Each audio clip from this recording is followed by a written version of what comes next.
You are now rocking with the hottest boxing podcast in the land.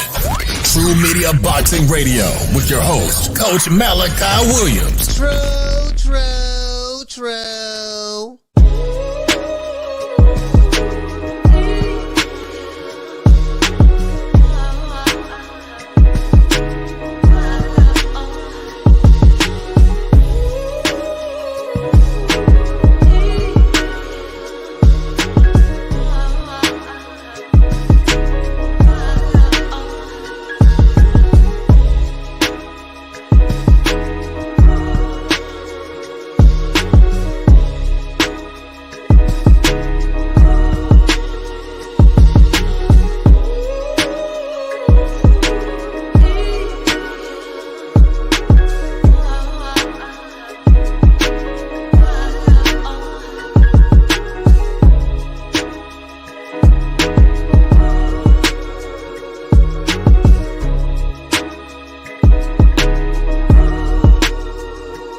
For the thousands in attendance and the millions watching around the world,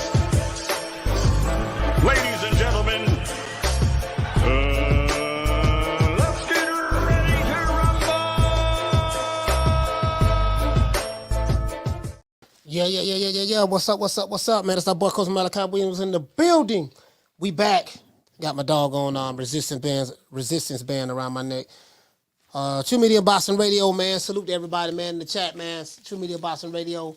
Sitting there trying to, you know what I mean? I had one goddamn neck be. My neck be hurting, man, every time I sit down on this goddamn chair sometimes. Not all the time, but sometimes.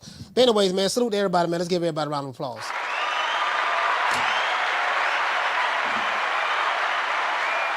You know, my doctor told me to get up and stretch. Like, you know, I can't be sitting in front of the computer for 3 hours straight and not stretching and stuff like that. I got to get up and stretch. You know what I mean? You know, so it is what it is, man. So I probably got to do it like every 30 minutes or something of that sort. I do it during the commercial break. I be forgetting sometime, though. But, yeah, man, I'll salute to everybody, man, in the chat, man.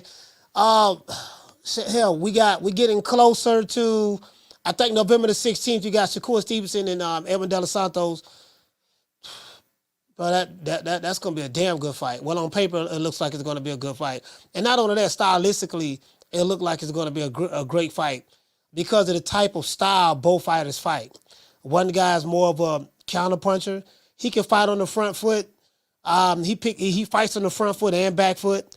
And he uses his speed and athleticism to a lot of times, you know, when Shakur gets in the ring, he's just a lot more faster than the next guy. His footwork is better. His speed and timing is better. Like his timing is damn near second to none. When I think of timing, man, meaning like when he throws his punches, that shit gonna land. You know what I mean? Like he very seldom miss, and he's very defensively sound. You know, when you think of timing, I think of Shakur. I think of Terrence Crawford. I think of Devin Haney. I think of Inoue. I think of maybe a Usyk. Saying just timing. Like, you know what I mean? They always get your timing, timing down. Don't really waste punches. You know.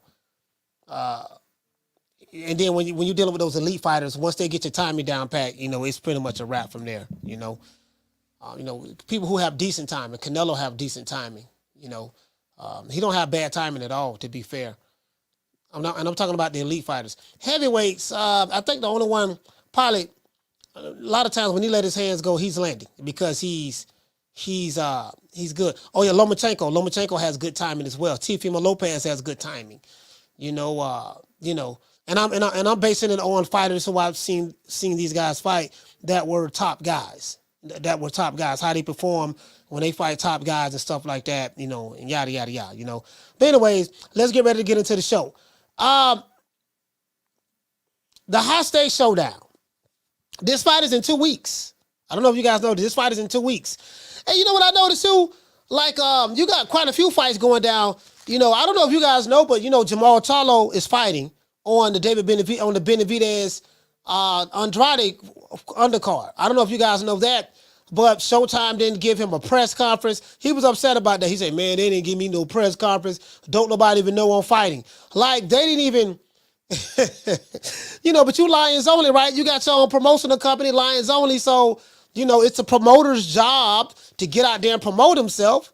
It's a promoter's job. You your own promoter. Like, when these guys go to talk about they their own boss type stuff, I'm like, okay, cool. You your own boss. Okay, you your own promoter. Wasn't it your job in order to promote your fight, let people know that you have a fight coming up? Do you get what I'm saying? What did he say? He said sounded like his brother when they promoted his fight on Zoom. Hey, you know what? Jamal Charlo didn't even get a Zoom. But my point is this here, Shad. If they supposed to be their own promoter, right? Yeah, we got Lions Only, we got our own promotional company. Okay, cool. Then act like you got your own promotional company. Why you not out there promoting your fight? Why you putting the onus on the network? Man, they ain't even doing this, they ain't even doing that. Okay, well, what's your job as a promoter? Promoter? You get what I'm saying? You're a promoter, right? Al Hammond ain't nothing but an advisor. So the job of a promoter is to promote his fighter. You are your own promoter. You are the fighter on your own promotional company. Okay, what's up? Where you at? Don't get mad. Don't get mad at the network. Shout out to the fans corner. Shout out to T Seals, ATL. He said because he ain't drunk on Instagram. But you get what I'm saying though, T Seals. Shout out to my sister Lisa Bells, Green Eyes P. Ed Dog, Jason Following Christ, L. Harvey in the building, Yuli Ace Gaines. But you get what I'm saying, though. Jamie Rivera. I'm like Knockdown 305, RB the Baller. That's all I'm saying, fam. I'm like, you supposed to be your own promoter. Yeah, we Lions Only, and we get the Lions share the money because we got our own promotional company. Okay, then it's your job to promote then. Shout out to my sister Food Revolution. She said promoters in name only. Exactly. That's what it is, sis. True. They just got the LLC and that's it. They not doing no promoting at all. But yet and still, if you see the network not, yo, man, they ain't even giving me, man. I ain't getting no airtime. They barely promoting doggone Andrade and Benavidez fight. Yo, man, they ain't, and then they really, they did a little something on Canelo, but Canelo, you really don't need much for him. But they didn't really go all out on with Canelo and Jamel Charlo, but they didn't have to, because Canelo, he did his thing. Both of them did go around. They did go around. Him and Jamel Charlo did go around different media outlets, speaking to the media. But Jamal Charlo is. So I just want to let y'all know that. As a matter of fact, I'm going to show you guys the fight card. I have the entire fight card. Now, Shakur Stevenson is fighting arguably one of the toughest fights of his career on November the 16th in Las Vegas against Edwin Dela Santos. Dela Santos' breakout fight came about in September of last year, 2022, when he upset the favorite El Rayo Venezuela, right? Valenzuela. Sorry, but not Venezuela. Valenzuela. El Rayo Valenzuela in 3 rounds. He destroyed him. Some say this is a sign of what is to come to Shakur. Interesting. But one thing I did think about, I said, well, El Rayo to me really wasn't, he's a good young fighter, but they kind of like, he kind of got overly hyped. Let's just say that. He got overly hyped a lot, right? Some say that this is a sign because of what Dela Santos did to El Rayo. Some say this is a sign of what is to come to Shakur. But Shakur Stevenson is not El Rayo. He's not him. Edwin Dela Santos has a very aggressive style. Very aggressive Dominican fighter, right? He comes right at you from an offensive standpoint. Now that style, it does work. It works on a lot of fighters. That type of style works against fighters who doesn't handle pressure very well. If you're a fighter and you don't know how to handle pressure very well, you don't know how to pick, roll, shot, parry, slip, counter, come back and set traps, you know what I mean? And if you one of those type fighters, guess what? That style is going to give you problems. We saw a guy this week.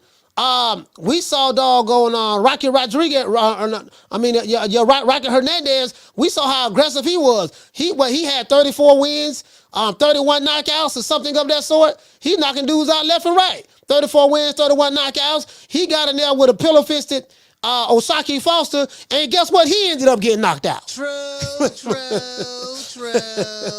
Hey, a lot of time when the puncher meets the boxer, I'm saying when an elite puncher meets an elite boxer, not a lot of time, most times that elite boxer always wins. True.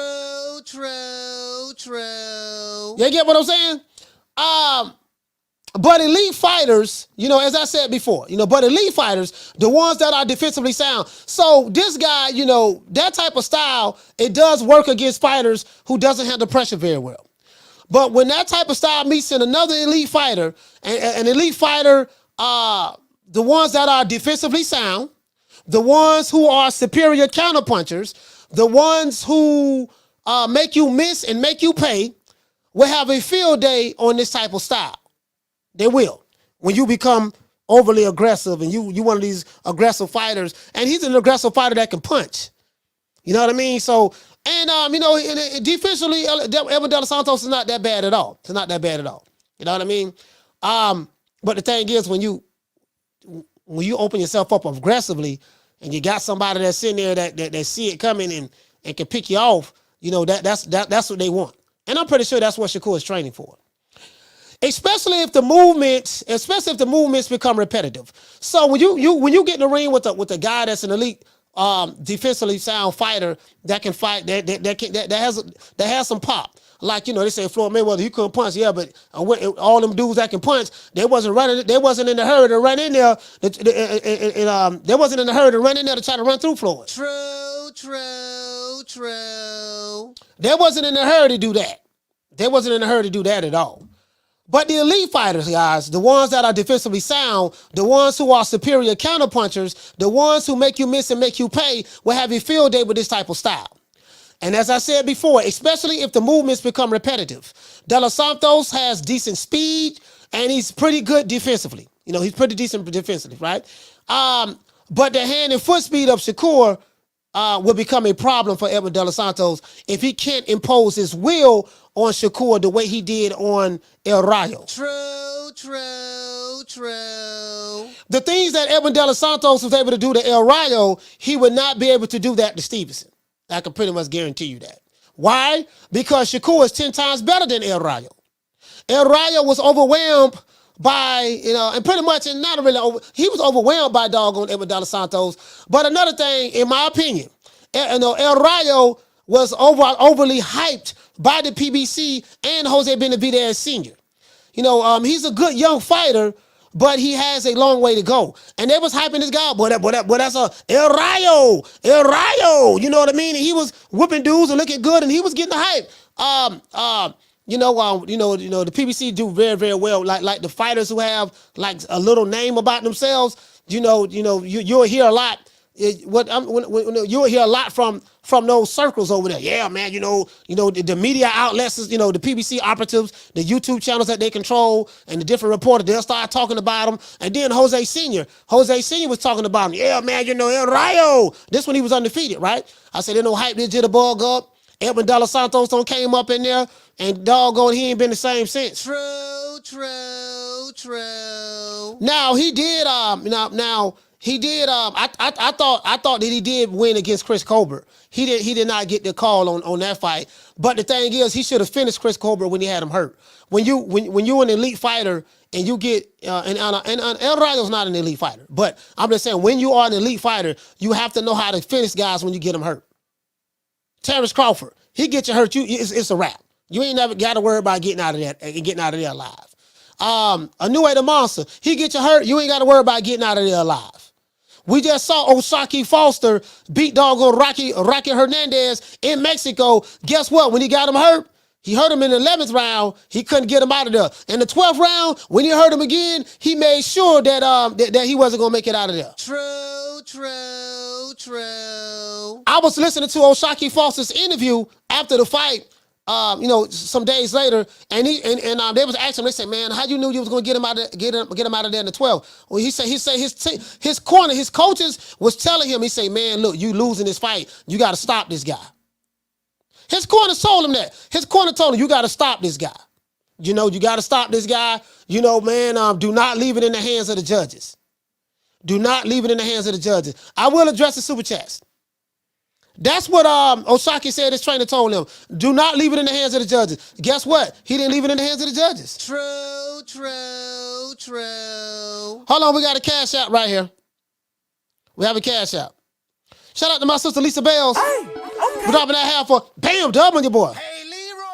Super chat received. Playtime's over, boy. Lisa, what's going? Hey, salute to my sister Lisa for dropping that half for dub cash out. But you get what I'm saying though? Yeah. So when you get these guys out of there, you gotta get them. You gotta get them, right? The fact that Dela Santos is younger now this is what I do see. The fact that Dela Santos is younger and punches harder than Shakur is what makes this fight intriguing to me. Both men are southpaws as well. Edwin Dela Santos has a two-reach arm. I think he has a two-reach arm length advantage, as well as he has power. The good news is both Shakur and Dela Santos are young and they are in their primes. Both men are young prime fighters, so we should get a good fight. But Shakur is the betting favorite in this fight by a whopping minus 910. So he's a minus 900 favorite, meaning that you would have to put $900 on Shakur Stevenson in order to make $100. While Dela Santos is a plus 650 underdog. This tells me that the money is going on Shakur to win by decision. So I'm going to take the over on this fight. So I don't think no one's getting knocked out. I think it's going to go over 10.5 rounds. Pretty sure it will. I'm pretty sure it's going to. You probably want to take the over on this. It is what it is. So the only chance that Edwin Dela Santos have in winning this fight, in my opinion, is by knockout. He's going to have to stop this guy. He's going to have to stop Shakur. If he can't stop Shakur, he's not going to outbox him. It's not going to outbox him. If not, he's going to get his head boxed off. It's not going to outbox this kid. What do you guys think about this fight between Edwin Dela Santos and Shakur Stevenson? Hate, like, share, and subscribe. And as a matter of fact, let's do this. Let me look and see. Let me see. Let's go to BoxRec right quick, because I want to see something. I want to, before I say what I'm going to say, I want to see something. Let's do this. I want to do this. Hold on. I want to do this. Hold on.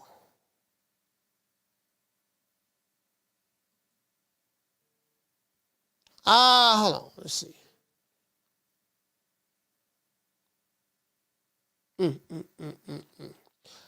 All right. I see what I needed to see. I saw what I needed to see, rather. I saw what I needed to see. Let's give everybody a round of applause.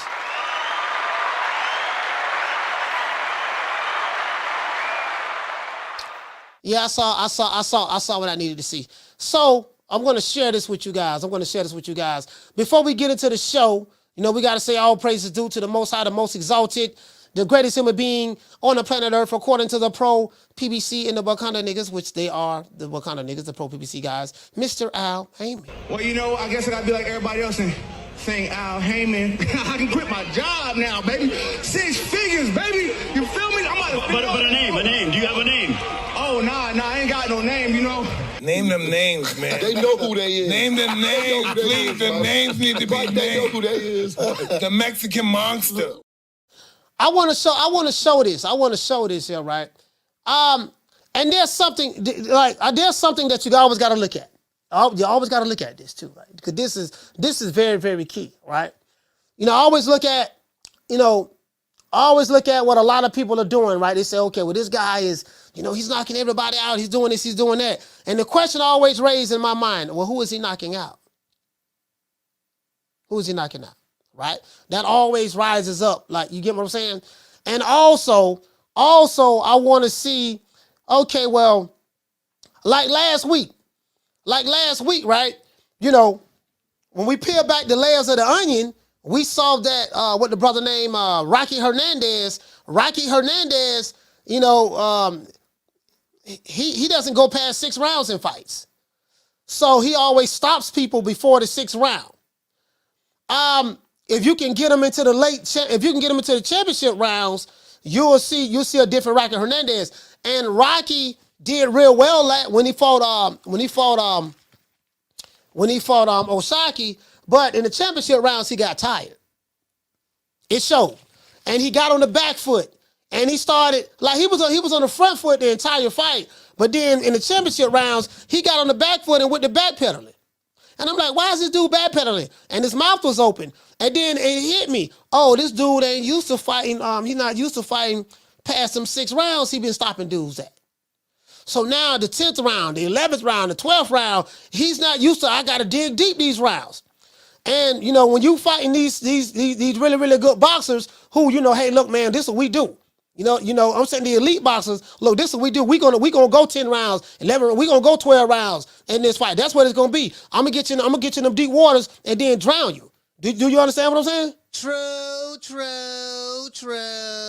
So that's pretty much what it is. That's pretty much what it is. But anyway, we gotta get the likes up. We got almost 300 people in here on less than 100 likes. We gotta get the likes up. If you sitting there hate watching the show, don't want to hit the like button, Riley, get them. Look, fuck you.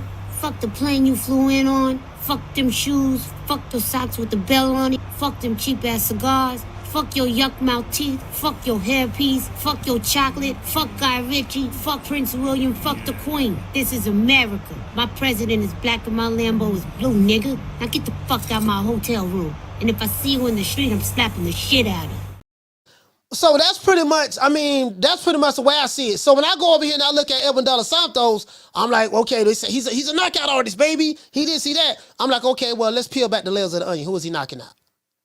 Because sometimes your record can be deceptive. And you know, the quality of opponent is always there. It's always something you have to look at. The quality of opponent and who you're knocking out. Now, he did stop El Rayo, but El Rayo was, let's just be real, he was a hype job. And when I mean hype job, I don't mean nothing to be disrespectful about El Rayo. El Rayo is a good fighter, but the way that he was being hyped up from Jose Benavidez Sr. is like, no, man, this guy, he shouldn't have been in the ring with Edwin Dela Santos. I think that was obvious. He shouldn't have been in the ring with Edwin Dela Santos. That's why he didn't rematch him, and maybe he'll rematch him later on down the line, but he shouldn't have been in the ring with that guy. Like, I don't know who match made that fight, but you never should have had him in there with that guy, right? Because he exposed a lot of flaws. He exposed a lot of defensive flaws, a lot of holes that were in El Rayo's game. And that one fight could have shattered him. Then he came back and loses to Chris Colbert in the fight that I thought he won. I thought he won that fight. But, I'm not going to cry a river over it. The judges saw differently. It is what it is. It happens in the sport of boxing. He should have finished Chris when he had him hurt. That's what the great fighters do. You got to know how to finish. So he's going to have to learn how to finish. You get what I'm saying?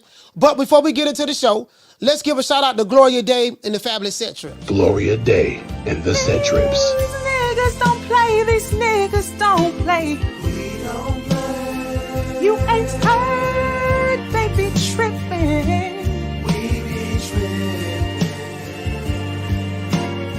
So they swerving on. We swerve on. No faking and no snitching. And repping hard for the set. Oh, mamas, it ain't no lie. Because niggas gonna bust. Niggas gonna bust. Yeah, man, you get what I'm saying? So, I think it's gonna be a great fight. Now, I'm like, damn, man, they I think the money, the betting odds, all the money, which are the people, all the people are putting the money on Shakur, and they're putting the money on Shakur. And another thing too, this is a top ranked fighter. This is a PBC fighting a top ranked fighter, and I hate to say it, dog, but this is the truth. Like, I think Top Rank's record against PBC is like 22-4 or 23-5, something of that sort. And so now, Edwin Dela Santos is a good fighter. He's good over there with the PBC and over there. But this is a top ranked fighter fighting a PBC fighter. And when I sit back and think about that, I say, yeah, man, I got Shakur beating this dude. True. It's the the guys over there, they get the hype. They get the hype now. They get the hype. They get the you know, because they got the most, they control the most YouTube channels online, and the YouTube channels are gonna talk about them and promote them. They're gonna get the hype, and then they're gonna get the major the reporters out there, like the Raphaels and the Carpenters and the Bensons. They gonna talk good about them. The Chris Idicks, and they gonna, yeah, you know, this guy such and such. And I'm like, man, okay, look, I don't heard this story before. I don't seen this movie before. Y'all hyping these dudes up because of y'all affiliation with one advisory company, and as soon as that dude fights somebody else that's not a part of the advisory company, we see what happens. True. You get what I'm saying? So I ain't, you know, so I'm not falling for the banana in the tailpipe. Hey. Yeah. Ooh, that look good. How much fun?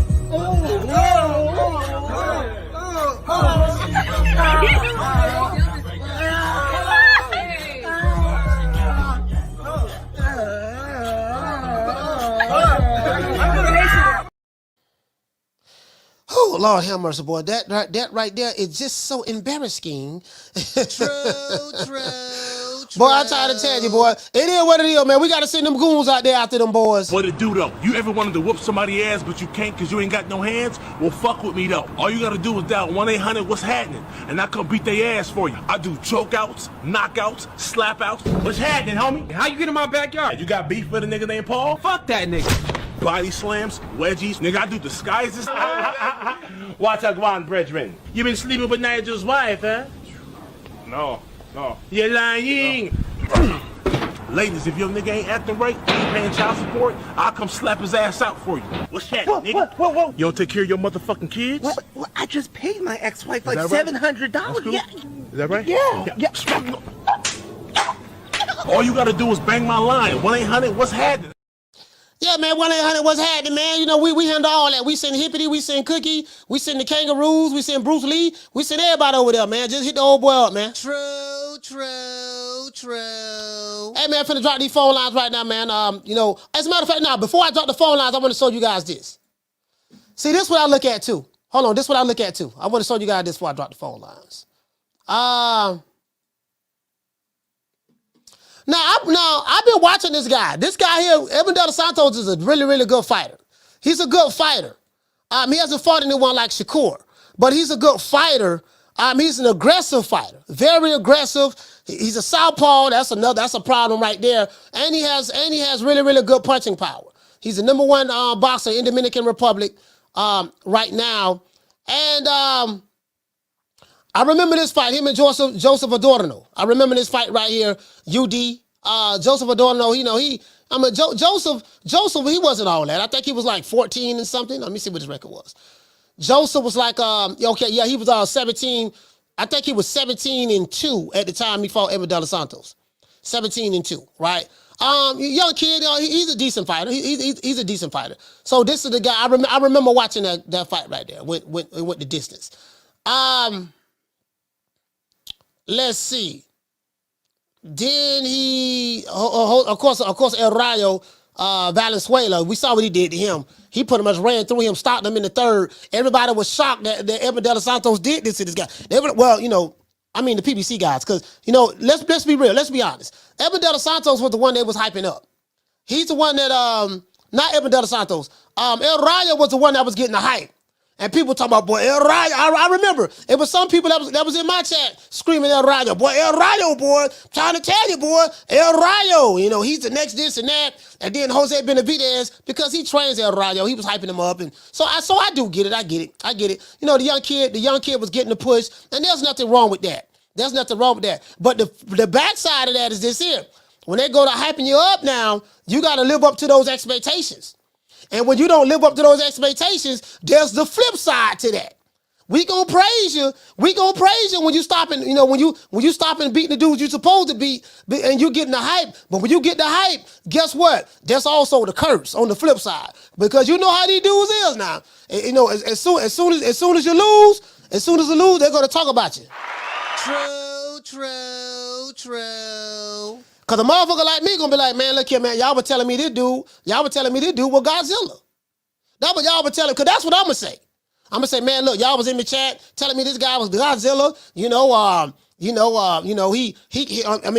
King Hog Head Cheese and this and that. And then as soon as he lose, y'all ain't talking about him no more. True. They move on to the next guy. You get what I'm saying? So, this is the only 10 rounder this guy's been in. Fought Joseph Odorno, he went 10 rounds there. Had a 10 rounder with King Rai, stopped him. And then everybody else he was stopping. William Foster beat him in a split decision. Back in 2000. As a matter of fact, that was last year. William Foster beat this guy in a split decision. Let me see. And this brother here 16-0 with 10 KOs. This guy right here outboxed him.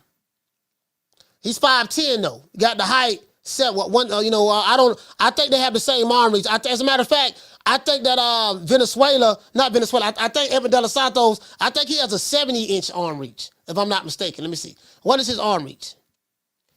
70. Yeah, 70. So the arm reach is about the same. I don't know who this guy is. I don't know if he's with the PBC. He might be with them. I'm not sure. I don't know. I don't really know. As a matter of fact, let's see. Who is this guy with? His managers are David Dubinsky, Jim Kurtz. Okay. Out of Connecticut, David Dubinsky and Jim Kurtz. Yeah, I don't know. He might not be a PBC fighter there. Yeah, I don't know who this guy is signed with. This guy right here, this is the guy that beat Edwin Dela Santos. I don't know who that guy is signed with. I don't. I really don't know. You get what I'm saying? So it is what it is. But let me go ahead and drop the phone lines though. Let me drop these phone lines, man. Phone lines are, as a matter of fact, phone lines are open. You want to talk some shit? Call me. Start some shit, bitch. Sup, fool? You gonna talk shit about me, homie? Where you from? Hundreds of niggas is waiting for your motherfucking call, and they all talking shit about you right now. Call the coach at 530-494-9636. We waiting on your bitch ass. Yeah, man. Listen, man. And also, yeah, shout out to Nuke Gaines, T Seals, ATL, Fast Car Eddie, Weedy Gonzalez, my sister Lisa Bells, Westside, Brady 12, AJ Planet, Adriel, salute to you. Adriel, salute. El Noni, Jason Follow Christ.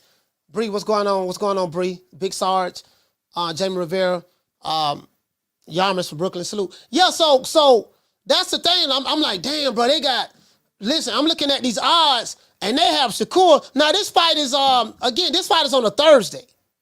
This fight is November the 16th, is on a Thursday. It's literally in 2 weeks. And let's see which fights we have. We don't really have any more big fights coming up, to be honest. Hold on. We don't have any more big fights. I'm going to let you guys see what the schedule is. We don't really have any more big fights. I'm looking right now. Hold on. I'm going to let you guys see this. This what it is right here. Hold on. This what it is. Let's see. We have, this weekend, we have Joe Cordina versus Edward Vasquez. They fight in Monte Carlo. All right. F.A. Jogba versus Joe Goodall. They fighting in Lake Tahoe, Nevada. Who the hell is Joe Goodall? That name sound familiar. We have Yocasta Valle versus Annabelle Ortiz. That's on the zone. They fighting in Costa Rica. So I don't know exactly what time that fight is. They have Mukabu. This guy is famously known for being mentioned basically he's famous. Well, of course he was the former WBC cruiserweight champion, but he's really famously known for being mentioned as one of the names that Canelo wanted to fight. When Canelo said he wanted to move up to cruiserweight and fight a cruiserweight, this was the guy, Lunga Mukabu. This was the guy that Canelo, they met at the convention last year, and that's who Canelo was gonna fight. Then Tuesday, November the 7th, next week, we have Jamel Herring. He came back out of retirement. He came back. He had retired. I don't know if you guys knew that. Jamel Herring had retired from the sport, but then he came back. I guess he needed the money. They fighting in the Edison Ballroom in Manhattan. This is what's left on the schedule, guys. Junior middleweight, we have Callum Wash, Ishmael. Okay, that's November the 9th.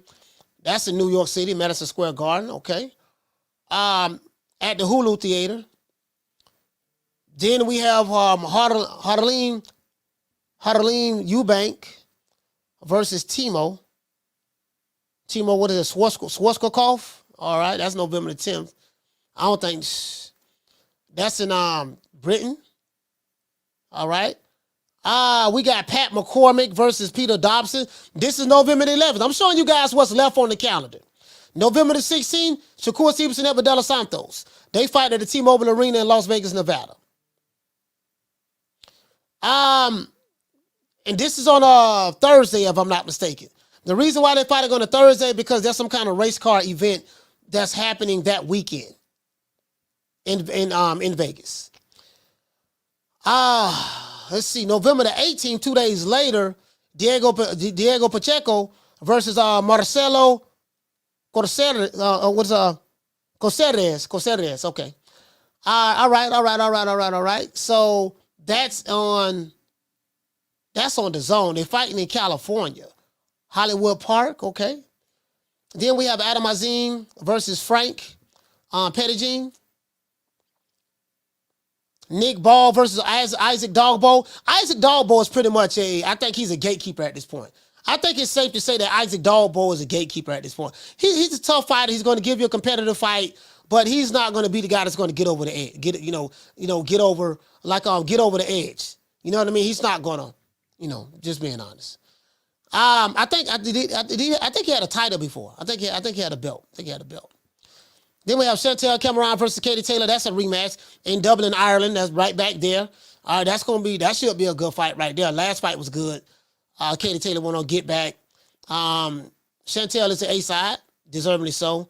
And then on the 25th, you got David Benavidez versus Demetrius Andrade. They haven't really been. That's not really a lot of excitement about this fight as well. To be fair, it seems like that it's more. It's like the funeral. Like, man, it's going to be the last fight on Showtime, dog. Man. It's like everybody crying about Showtime not being here. Yo, man, Showtime ain't going to be here no more. And I'm like, dude, man, all things must come to an end. We got to evolve. We got to move on. Streaming is here now. They don't want to be in boxing anymore because they ain't making the money like that. Contrary to popular belief, the Wakanda niggas is upset and mad. Man, they felt like they own stock in Showtime, still at their baby mama house, but they heard about a white network not promoting a white network dissolving the boxing program. They're like, look, man, we done with boxing. We done with boxing. They were thinking that the PBC and Showtime one and the same. They like one company. No, they're not. They wasn't. I think if Steven Espinosa act like he worked for Showtime, instead of being a spokesperson for the PBC and working on their best interests, I think they probably would have still been around. Steven Espinosa made some bad moves.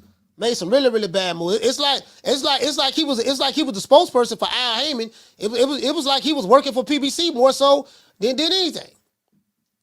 People like, man, we losing money. We ain't making no damn money. All these damn numbers y'all been lying about through Dan Raphael and stuff, hollering about this guy sold this and that guy sold that, and they pay-per-view stars. Man, we know the real numbers. That's why we ain't releasing them. True. Man, we ain't putting up no more guarantee money on this shit. That guarantee money shit gone. We forget that. Anyway, so that's David Benavidez. Really not a whole lot to talk about that. And then we got Lee McGregor versus Isaac Lowe. And then guess what? My dog, your dog, Adrian Broner, AB, about billions. AB is fighting a guy by the name of Chris Howard, a white guy by the name of Chris Howard. Caller, hold on. AB is fighting that guy. And then December the 2nd, we have Ryan Garcia versus Oscar Duarte. And I think Kid Austin is fighting on his undercard. He's the co-main event. Who is he fighting? I have no idea. And then, that's it, man. That's it. Regis Prograde, Devin Haney, December the 9th. Robisa Ramirez. So we got some good little scraps, but there's no more big fights. Caller, what's your name? Where you calling from? Jamie from New York. All right, Jamie from New York, talk to me. Hey, is this Nick Sack Promotion? Yep, yes it is. I am the CEO of Nick Sack Promotions. Dude, listen, I gotta talk to you, man. Sign me up, bro. I hear you have a bunny that's pound for pound king. You have a dog that wants all the smoke. I'm a 140-pounder, coach. That's near retirement. You think it can use me? Yeah, I mean, I'm willing to throw my hands, bro. Yeah, I think hippity is a little bit too much for you. But what we do over here at Nick Sack Promotions, we'll you got to earn your right to fight the champ. So I think what we'll do, we'll have you work your way up through the ranks. It's not gonna be it's not gonna be anything strenuous for you. Just a good 3-fight. We're gonna get you a three. We're gonna give you a 3-fight deal with an option of a 4th fight. And the option would be a title fight. Yes, so sir. we'll get a couple of we'll get a tomato can from Walmart. Then we'll get another tomato can for you from Amazon. That's what I want, coach. And then I'm near retirement, bro. That's what I need. We'll get one at the local old folks home. And then if you can get by those 3, if you can pass those 3 challenges, then we'll give you a shot at the champ. And now we fight fast over here. So our fighters fight every 2-3 months. So, just be prepared for that. All right, listen, I know you're going to bring me up, right? But, Coach, I need you to do one thing for me. You got to promise me one thing, my brother, before I sign on the dotted line. What's that? You have to make me more famous than Devin Haney, bro. I'm a knockout artist, baby. You know what I'm talking about? All them bums at 140. Once I knock them out, you're not going to remember who the whole Jackson was. Believe me, Coach. But, yo, box to boxing, my brother. This fight, Coach, you're talking about, hey, it looks good on paper, man. It should be a good one. I'm excited. These guys are young. You know what I mean? It's a good test for both of them. Dela Santos, it seems like he's real. Shakur, so is he. But you know what, Coach? I'm just going to sit back, enjoy the fight, and let the best man win, brother. We need these fights. And that's good for boxing. You know what I'm saying? Yeah. And that's my call, my brother. All right. Shout out to Jamie from New York.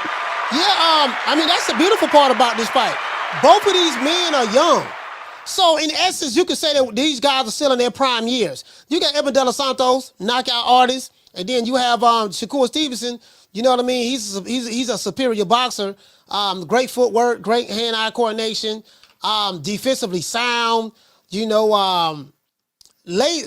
guy's his speed and timing is crazy. Like if you make one mistake in there, like he sees stuff like a hawk. If you make one mistake in there, he's capitalizing on it. And he just beat you. He just gonna beat you to death. He's just gonna outbox you. So I'm just waiting to see. I don't think he can't really afford to make any big time mistakes in this fight. We'll see, because I as a matter of fact, I just got through watching the Dela Santos and King Rayo fight. El Rayo fight. I just saw that fight today. Actually, I was looking at it this morning, and I don't think he doesn't have the hand speed that Shakur Stevenson have, but but Edwin Dela Santos is aggressive. He's very aggressive. He's coming on that front foot, and his defense is not really that bad. But again, Shakur ain't El Rayo. He's not that guy. You know what I mean? So I'm not going to base how good is he going to do against Shakur. I'm not going to do that based on El Rayo. El Rayo, he's a good young fighter. I like El Rayo myself, but I think they was hyping him. I think they was hyping him just a little too fast. Hey, shout out to Big Blunts in boxing, man. Salute to my sister, Bless 365 in the building. Shout out to Blunts. I just think they was hyping him a little bit too fast. He basically Jose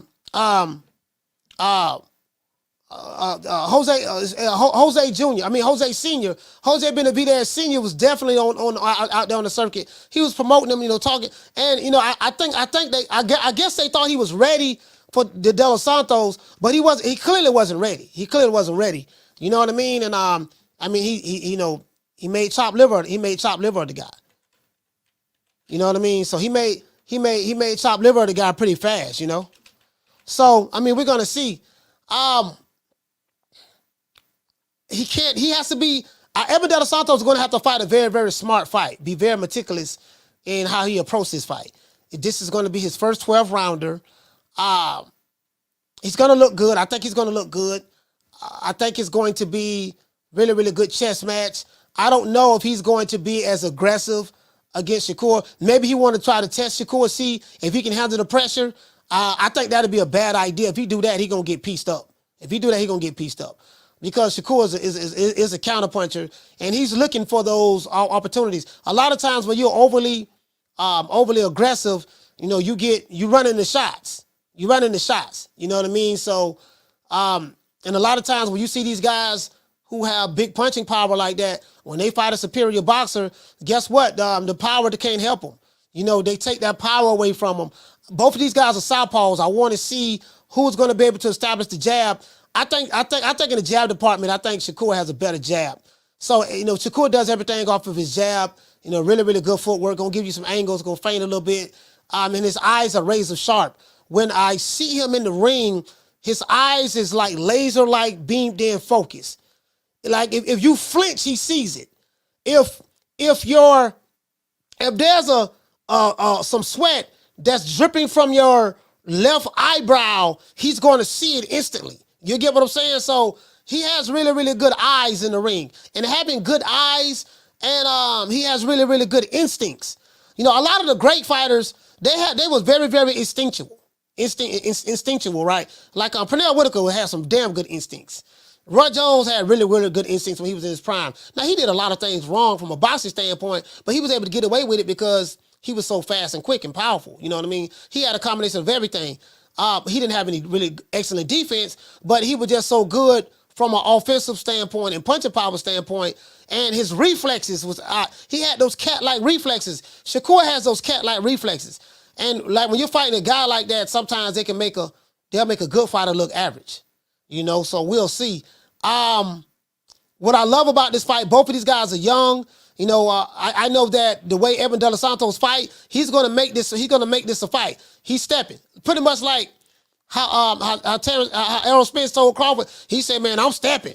You know, I ain't your kids. I ain't your kid, man. I'm trying to tell you, man. I've been crossing, you know, if he crossed that line, I'm telling you, what Crawford said, he said, I swear to God, if he crossed that line, you know what I mean?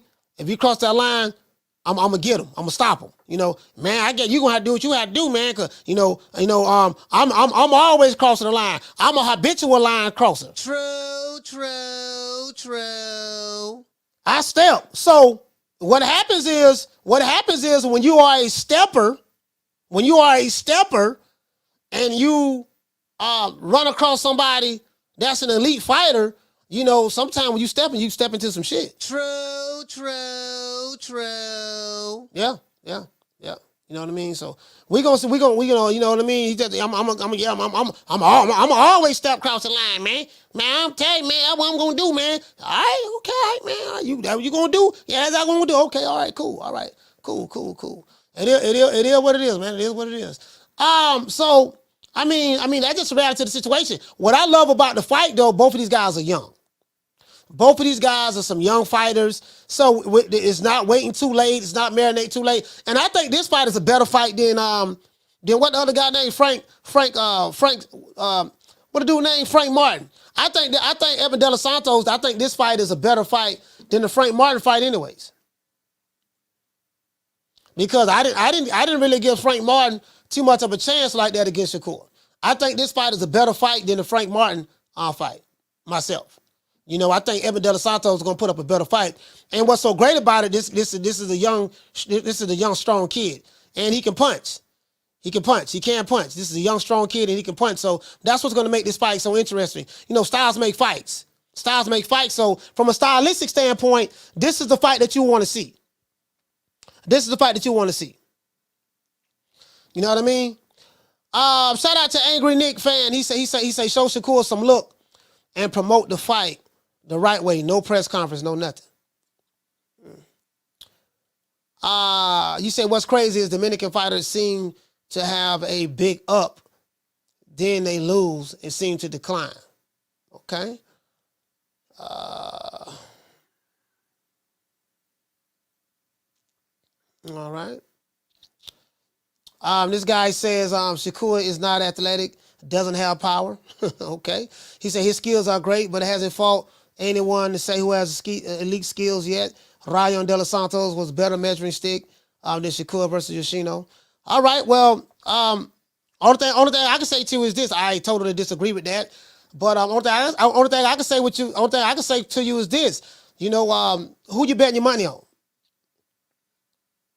If you had to bet on the two fighters, who you betting your money on? Shout out to Bless. She said, "Would you say if he get out of line? I've been getting out of line my whole life." Yeah, okay. hey, Bless. That's exactly what he said. Yeah, I've been getting out of line my whole life, man. He's all right, okay, all right. You been getting out of line your whole life. All right, okay, all right. Yeah, man. They got listen. What he say? He shout out to Jovan Soto. He said, "Hell no, Shakur gonna beat that boy easy." You know what though? You know what get me? Yeah, what he said? he said Shakur not being athletic is comical. Yeah, that's real funny. You know what? So when he said that, I said, yeah, I'm not even gonna go back and forth. Let's do that. He must be talking about Shakira. He must be maybe the Shakira. I don't know, but Shakur Stevenson not that. Okay, I'm like, okay. Cool. All right, anyway, but that's neither here nor there. But Edwin Dela Santos, man, that dude, that young man can crack. But again, this is a top-ranked fighter fighting a PBC fighter, and being that their track record of fighting these PBC fighters against top-ranked fighters, the track record is terrible. Now, I'm not making my decision based on that. I just think that just from a stylistic standpoint, Carla, hold on. I got Shakur. I'll tell you why. From a stylistic standpoint, I love Edwin Dela Santos. He's a great puncher, and I think that's what's going to bring the best. That's the most intriguing thing about this fight. You know, defensively, he's not bad. He's not bad defensively at all. But in this fight right here, for me, it's going to be about speed. Who has a better defense, who has a better jab. And I think from a stylistic standpoint, because he's an aggressive fighter, he's going to take the fight to Shakur, and I think that's going to be the wrong thing to do. If he fights Shakur the way he fought Edwin Dela Santos and those other guys he fought, if he gets too aggressive and say, I'm gonna try to get this guy out of there, step, impose my will. If he tries to impose his will on Shakur, which that's what I want him to do, because I think that's going to make the fight a great fight. But if he does that, I think he's going to walk into a whole lot of traps. Carla, what's your name? Where you calling from? What's up, Coach? It's Coach Eddie from ATL. Coach Eddie, talk to me, fam. Yeah, I was just thinking the same thing. I was thinking this is going to be a pretty good fight. I kind of liken it to like a Ferrari versus maybe like a Mustang, a souped-up Mustang GT or something. I think he's going to give him a run for his money for a little while, as long as it lasts. And then I think the cream is going to rise to the top, and the class is going to separate the two. But it's still a dangerous fight because, I mean, you look at through boxing history, you see a lot of these young guys, now I ain't going to call Shakur a prospect. He's definitely champion material, but everybody gets a tough fight at some point in their career. That's true. And this could be one of those fights where it could be a tough matchup for him, because I think this guy's pretty hungry, man, and he knows that he can really change his life, in this one fight. If he's able to go out there, even look good or make it real competitive against Shakur Stevenson, that's gonna make his stock rise. Oh, absolutely. I mean, Edwin Dela Santos is a world-class fighter, and that's what makes this fight so good, because this is a high-stakes fight. This fight, whoever wins will be the WBC lightweight champion, right? Super champion, right? Because they're fighting for the belt that was stripped from Devin Haney. Devin Haney got stripped of his belt because he didn't fight. He moved up to 140, and he didn't fight Shakur. I think when Shakur he fought Yoshino, he fought somebody to become the mandatory after saying he didn't want the 25%. So what happened was Mauricio Suleiman, they stripped him of his belt. And then, now Shakur is fighting for it. But so the winner of this fight, they're going to get a chance to become the new WBC champion. So they're fighting for the belt. And, both men's stock will rise from here. Dela Santos, like you say, he's hungry. He's not making a lot of money. He's a really, really good fighter. And this is the opportunity of a lifetime for him. So he's going to bring the pain, and I'm pretty sure he's looking for a knockout to try to make a point in beating Shakur Stevenson, beating him up, doing what he can do. And for me, that's what boxing is all about. It's high stakes. It's the suspense, so to speak. Man, I don't know, this Edwin Dela Santos is a monster, and this and that, and he a knockout artist. And like the guy said in the chat, Shakur ain't never fought nobody like him, and I'm telling you, and this and that. Then I said, who you gonna bet your money on? And then that, wait a minute now. Yep. Hold on now. You know, wait a minute now. You talking about, I ain't say I was gonna do all that now. I'm like, oh, okay. Yeah. All right. Yeah. I know. Right. Yeah, you know, that's that, you know. It is But what it is. But he is a live dog though, and He I a think live Shakur dog. gonna have to make sure he careful, because I watched some highlights when he fought Joseph Mordano, and like he's not. I mean, Edwin, he's not a slow fighter. He got pretty quick hands. He got some pretty powerful combinations and stuff like that. And a lot of people like to look at fighters. You know, they look at fights when they got hurt. A lot of times, when the guys get hurt in certain fights, they learn from them mistakes. Then they go back and improve. That's the thing about boxing. People like to look at your last fight maybe a year ago, 6 months or 9 months ago. It's hard to kind of base stuff off that because people learn from their mistakes. So when he come in, and now I think it's going to be a good fight, Coach. And real quick, I know I ain't going to hold you, but I was thinking, you remember that scene from New Jack City when Chris Rock was looking at the crack pipe, and he was shaking. He was shaking. So he said, keep calling me. See, that's how D-Block looking at the phone right now, Coach. He's shaking. Like, man, he didn't want to pick up the phone so bad right now, Coach. You know what I mean? He like Chris Rock in New Jack City, looking at the phone. He's fiending to pick the phone up. You know what I'm saying? I ain't trying to rub it in on my boy, man, but it is what it is. That's all I want, Coach. All right, man. Shout out to Coach at the ATL. Stand up.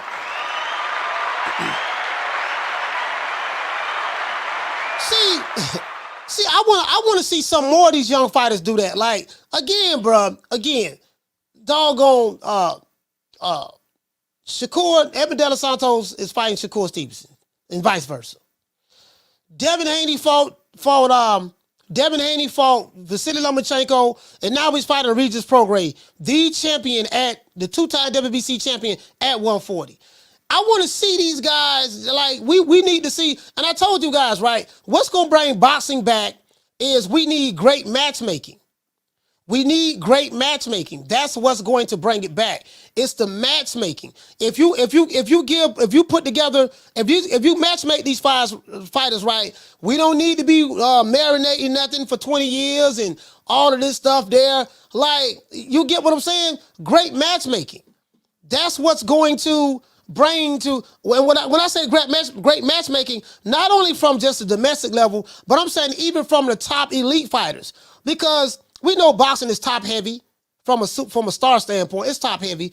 We need to see the top fighters, the star fighters, fight the other top guys. The matchmaking is the key to everything.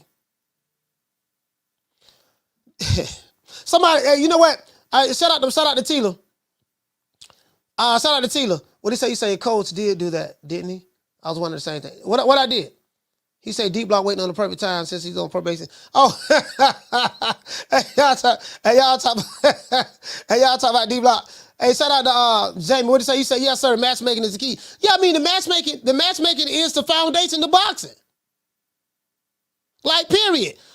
You know, you hear, yeah, man, boxing, you know, people like to pick and choose when boxing is a business. This is what they say, right? This is what they say.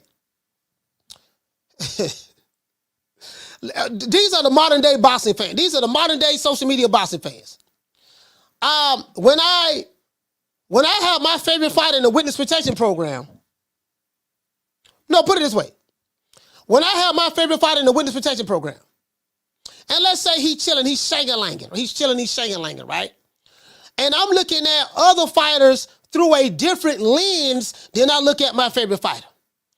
I look at other fighters and I would downplay, oh man, okay, Devin Haney fight, he fought Lomachenko, oh, that really wasn't much of nothing, and you know, he really lost that fight, that really wasn't much of nothing, and then now he fight Regis Prograis, well, if he win, he still ain't did nothing, this and that. Okay, so what? Shakur, you know, he 2-division world champion, unified champion. All right, so what? Now he fight Edwin Dela Santos. Oh man, you know, well, if he win, you know, I really don't mean that. But if he lose now, we knew he was a hype job, all this stuff there. And I'm like, okay, who your favorite fighter is? So, my favorite fighter, Whole Kid Cheese. Okay, when is Whole Kid Cheese gonna fight Pork Chop Willie? Hold on now. It's about, you know, Whole Kid Cheese putting butts in seats, and, you know, if the time got to be right, and he got to, if he want to fight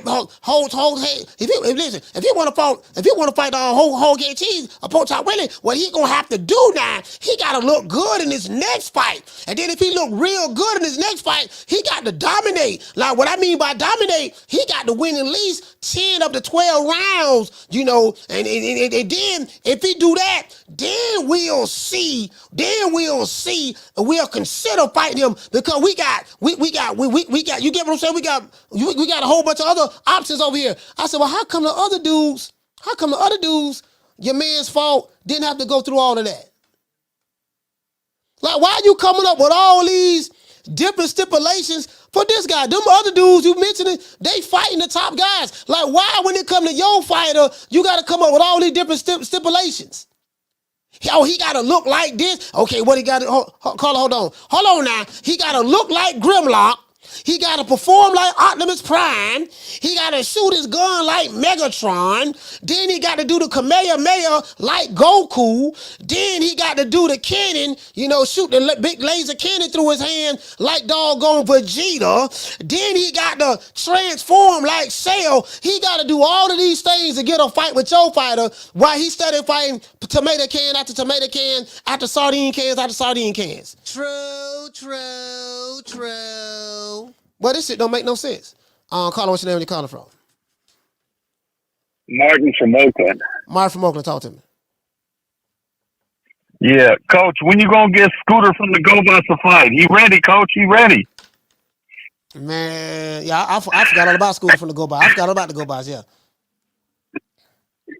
Hey, Coach, but as much as we make fun of Devin Haney, him and Teofimo Lopez low-key making all these other guys, the so-called Four Kings, look bad based on who they've been fighting. You know what I'm saying? I mean, we could clown and even I thought Loma won, but I mean, it takes some balls to get in there with that man, and not just that, but all the other cats he's been fighting for, man, like damn near the last 2 years. Hate to admit it, but the man doing his thing, especially when you compare him to, you know, what Tank's doing and Frank Martin is jockeying. You know what I mean? How stupid is Frank Martin looking right about now? I'm not going to lie to you. Hey, Martin, man, it's very difficult to hear you, fam. It's like I'm trying to make out what you're saying, but the reception don't sound good. Yeah, my bad. I'm actually in Devin Haney's head. I'll try calling back, Coach. All right. Salute, fam.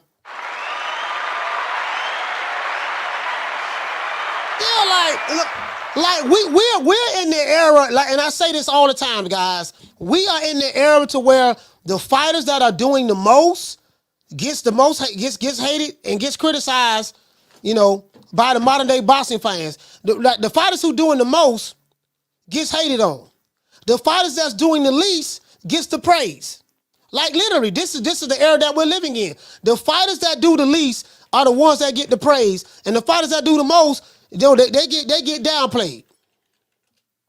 You know what I mean? Oh man, he ain't doing nothing, man. Man, he ain't really. Oh man, like they downplay everything, and I'm like, bro, I'm like, this dude is fighting. This guy here's a hell of a fight right here.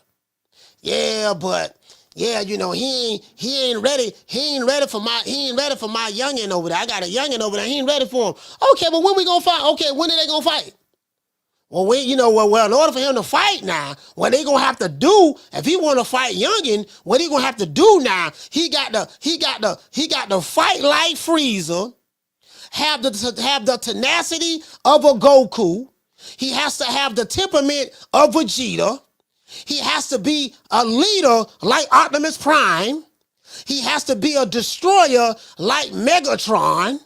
You get what I'm saying? He has to have the personality of Blossom, Bubbles, and Buttercup of the Powerpuff Girls. He got to know how to pull out the sword and call by the power of Grayskull like He-Man. Then he gotta be very muscular and have a facial bone structure like Skeletor. I'm like, why does this guy? Why when it comes to your fighter, the top guy, fighting this other top guy, you have all of these different stipulations. But then this guy's fighting, he's fighting doggone Charlie Brown from the Peanuts game. He don't fought Snoopy. He fighting Winnie the Pooh. He fighting doggone Woodchuck. You know, the bird on Charlie Brown. He's fighting Linus. He's fighting Lucy. Okay, they ain't got to go through none of that. How come none of those guys have to go through any of that? But this guy got to go through it to get your fight in the ring. True. Hey, shout out to La Jessica. Shout out to the Duchess of Wisdom. Shout out to the sister. Shout out to OP Gamer. You know, Jason Follower of Christ. You get what I'm saying? You get what I'm saying? It's like, bruh, what you say, y'all? He said the boss on YouTube pander to the fighters and people who give them access. The channels can't be honest. I mean, listen, that's exactly what's going on. That's exactly what's going on. But, you know, these guys have to pander because they want the access. They want the access to the guys. And these fighters, and then too, it's reciprocal, right? Because you got to understand, if you're a YouTube channel, if I get certain access to certain fighters, it help legitimizes me as a YouTuber. People know, oh yeah, I'm getting access to these guys. They don't know what you're doing in order to get the access though. They don't know you got the knee pads. They don't know you got the KY jelly. They don't know you got the cocoa butter and the baby oil. They don't see that. They just know that, hey, he got the access, and guess what? You got access to them, and they got access to you. True. You know, play on words. It's a play on words, you know. The play on words. You got access to them, and they got access to you. You get what I'm saying? So that's pretty much how that go. So I do get that. Some of these guys, you have to, you know, you got to cater to their ego. Shout out to my sister, the Duchess of Wisdom. You got to cater to some of these fighters' ego, man, because some of these fighters, man, if you ain't, you know, some of these fighters, if you ain't being extra when you see them, if you're not like, oh my gosh, I can't believe it, I'm saying that. Then I got the champ, I got the champ right here, man. Man, how you doing, champ? You know, if you ain't cheesing, you know, you get what I'm saying? I mean, I'm telling y'all, I do this, bro. I do this. I'm a part of this community, and I'm telling y'all what's be going on. I don't want to throw anybody under the bus. At least I'm gonna say, you know what I mean? But you know, some guys, you know, and then you have some content creators, you know, some fighters, you know, they may break off a channel or two, or certain reporters, you know, give them certain perks in order to, hey man, make some good videos about me, make some good stuff about me, or talk bad about Yamas, You get what I'm saying? Yeah, we gotta talk. I want you to dismerchify Yamas's name and big my name up. You pretty much know who's on the tape, because you can see how hard they go for the guy who they talking down on, and you know, we gotta say pause. But you know how hard they go on the guy who they talking down on, and how hard they go when they bigging up the guy. True. I say, yeah, boy, yeah, this right here, boy, this some cocoa butter. But let me tell you something. It's some cocoa butter stains somewhere. You know, hey, it's some KY jelly stains. You know, in the back of somebody's pants. That's all I'm gonna say. True.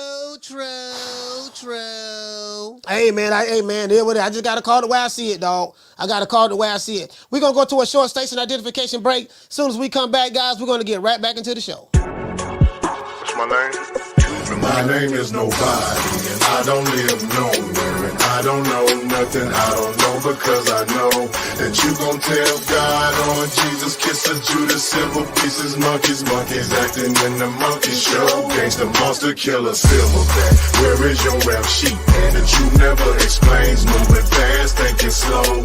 Dummy clown, silly Billy, need a hug. Thugs on drugs, monkeys acting in the monkey show. I'm like, you know what I mean? I'm like, damn, my nigga, why you coming out that room? Why you coming out that room wiping your mouth? Like, what? Yeah, man, I just got the interview. I'm telling you, coach, I just got the interview. Yeah, but why you coming out the room wiping your mouth though? Like, why you doing that? Well, what do you mean? What are you talking about? What are you talking about? I'm like, no, all right, never mind, man. Don't worry about it, dog. True.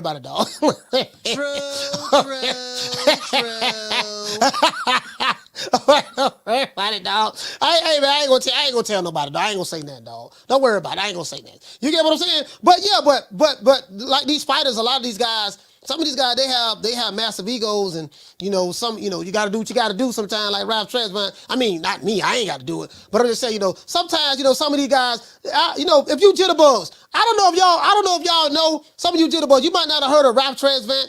There's a group out, old school group by the name of New Edition. I grew up on this group right here. They got the lead singer, his name is Ralph Tresvant.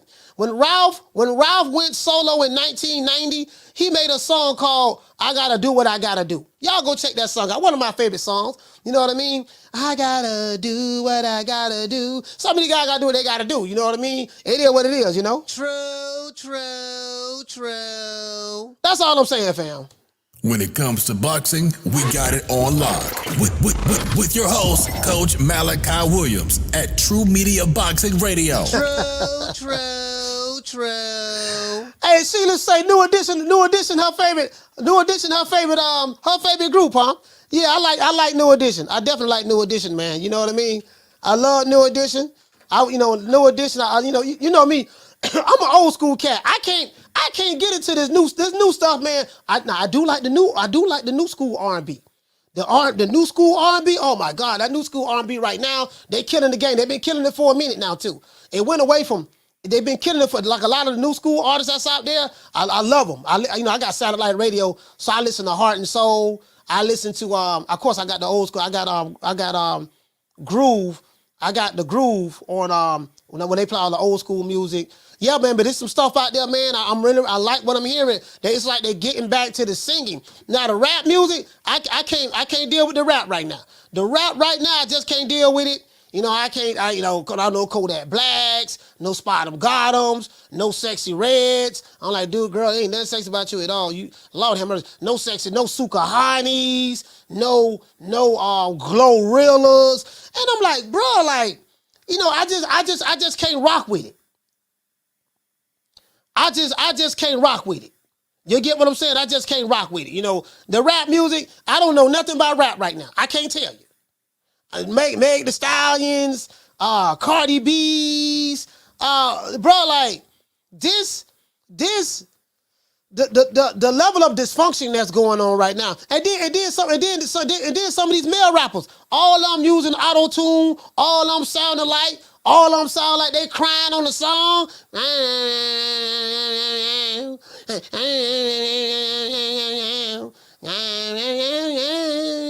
and I'm like, my nigga, what the fuck? I mean, y'all don't turn that shit. What the fuck is this?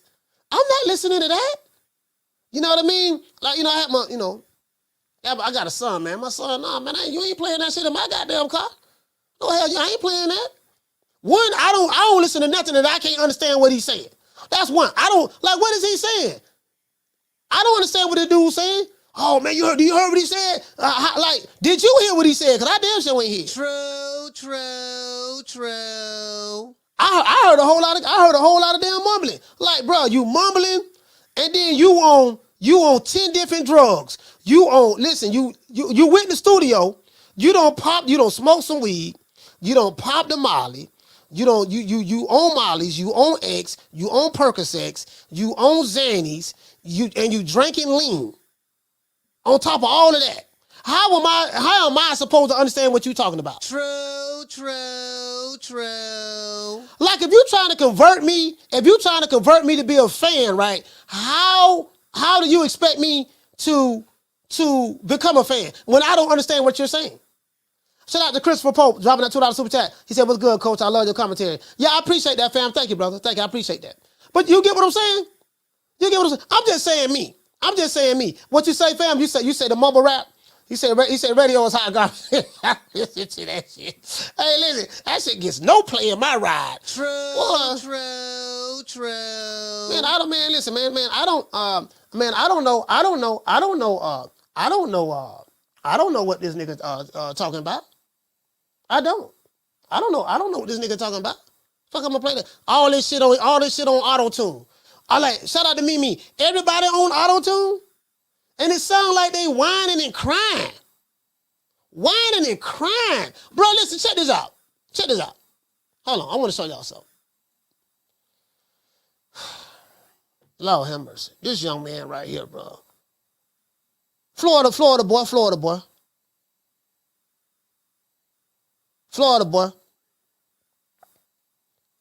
So I'm looking at this kid right here, man. I'm looking at this kid, Kodak Black. I'm looking at the interview that he had, bro. And I'm like, my nigga. Hold on. I just want y'all to hear just 30 seconds of this nigga just try. I don't know what language he's speaking. I really don't know what language he's speaking, but apparently that's what he jitterbug listening to. I don't know what language he's speaking now. But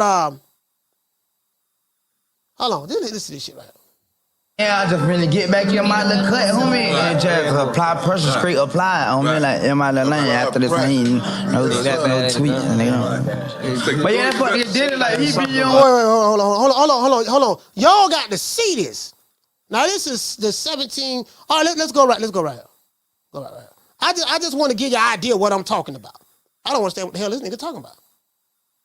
And then I just really get back in my little cut, homie, and just apply pressure, straight apply, homie, like in my little lane after this thing, no tweet, nigga. But yeah, that fuck nigga did it like he be on my trail too, homie, like for real, bro. Cause I see like this whole time, this one nigga dropped the liquor call. Yeah. It's like you know when nigga like. Hey, bro, listen. I watched this interview, right? I watched probably maybe like an hour of it. And I say this dude face was contorting. He was twisting his lips. You know, his jaw was moving this way, and his face was going that way. Like the jaw was going to the left, but the face was going to the right. I say, man, is this nigga? I say, man, this dude here's a drug. Like they got drug addict rappers, man. True. These dudes is drug addicts. They got drug addicts rapping.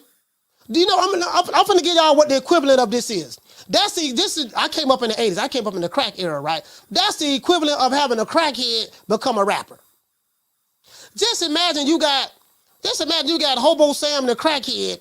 He's the local crackhead, knees ashy, elbows ashy, but he's a mechanic too. He work on cars. He a shade tree mechanic. He work on cars under the tree and stuff like that. And then he becomes a rapper. True. Then he becomes a rapper. He said cocaine is a hell of a drug. No, this ain't cocaine. No, listen, cocaine would be a good drug in comparison to what these dudes on. This stuff that they are on now, they on all these different kind of pills, this lean, what supposed to be cough medicine and syrup. Bro, that stuff right there is way more potent than crack. Crack is the safe choice. True. Crack is the safe choice. This stuff that these dudes on, boy, listen.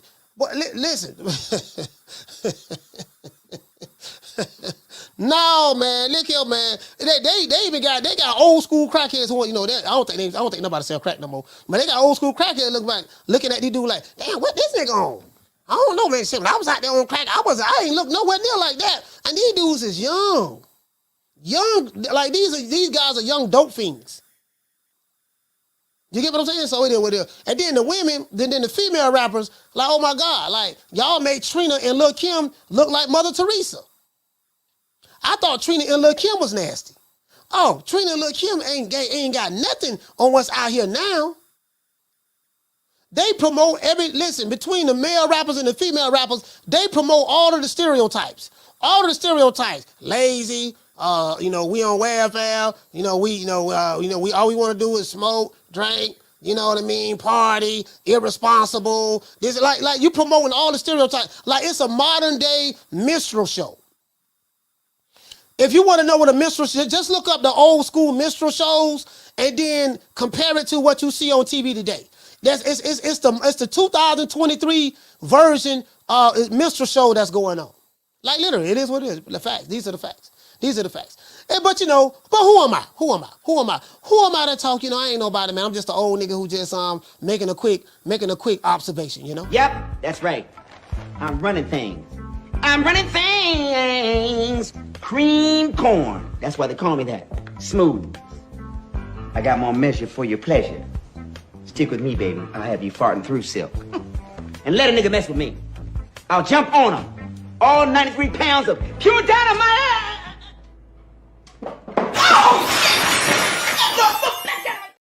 Man, listen, bro. I say, what the fuck wrong with these Florida rappers? Like, the Florida, there's another jitterbug in Jacksonville. This jitterbug got hair everywhere. He got his hair. Hold on, these jitterbug look like some damn gremlins. What's his jitterbug name? What is this jitterbug name? He from Jacksonville too. That Jitterbug, let me see what is Jitterbug at? Jitterbug, where you at, Jitterbug? Let me see. Where's the Jitterbug? He from Jacksonville. What the Jitterbug name? Oh, this is his name. Spot him, got him. I'm like, who the hell is this?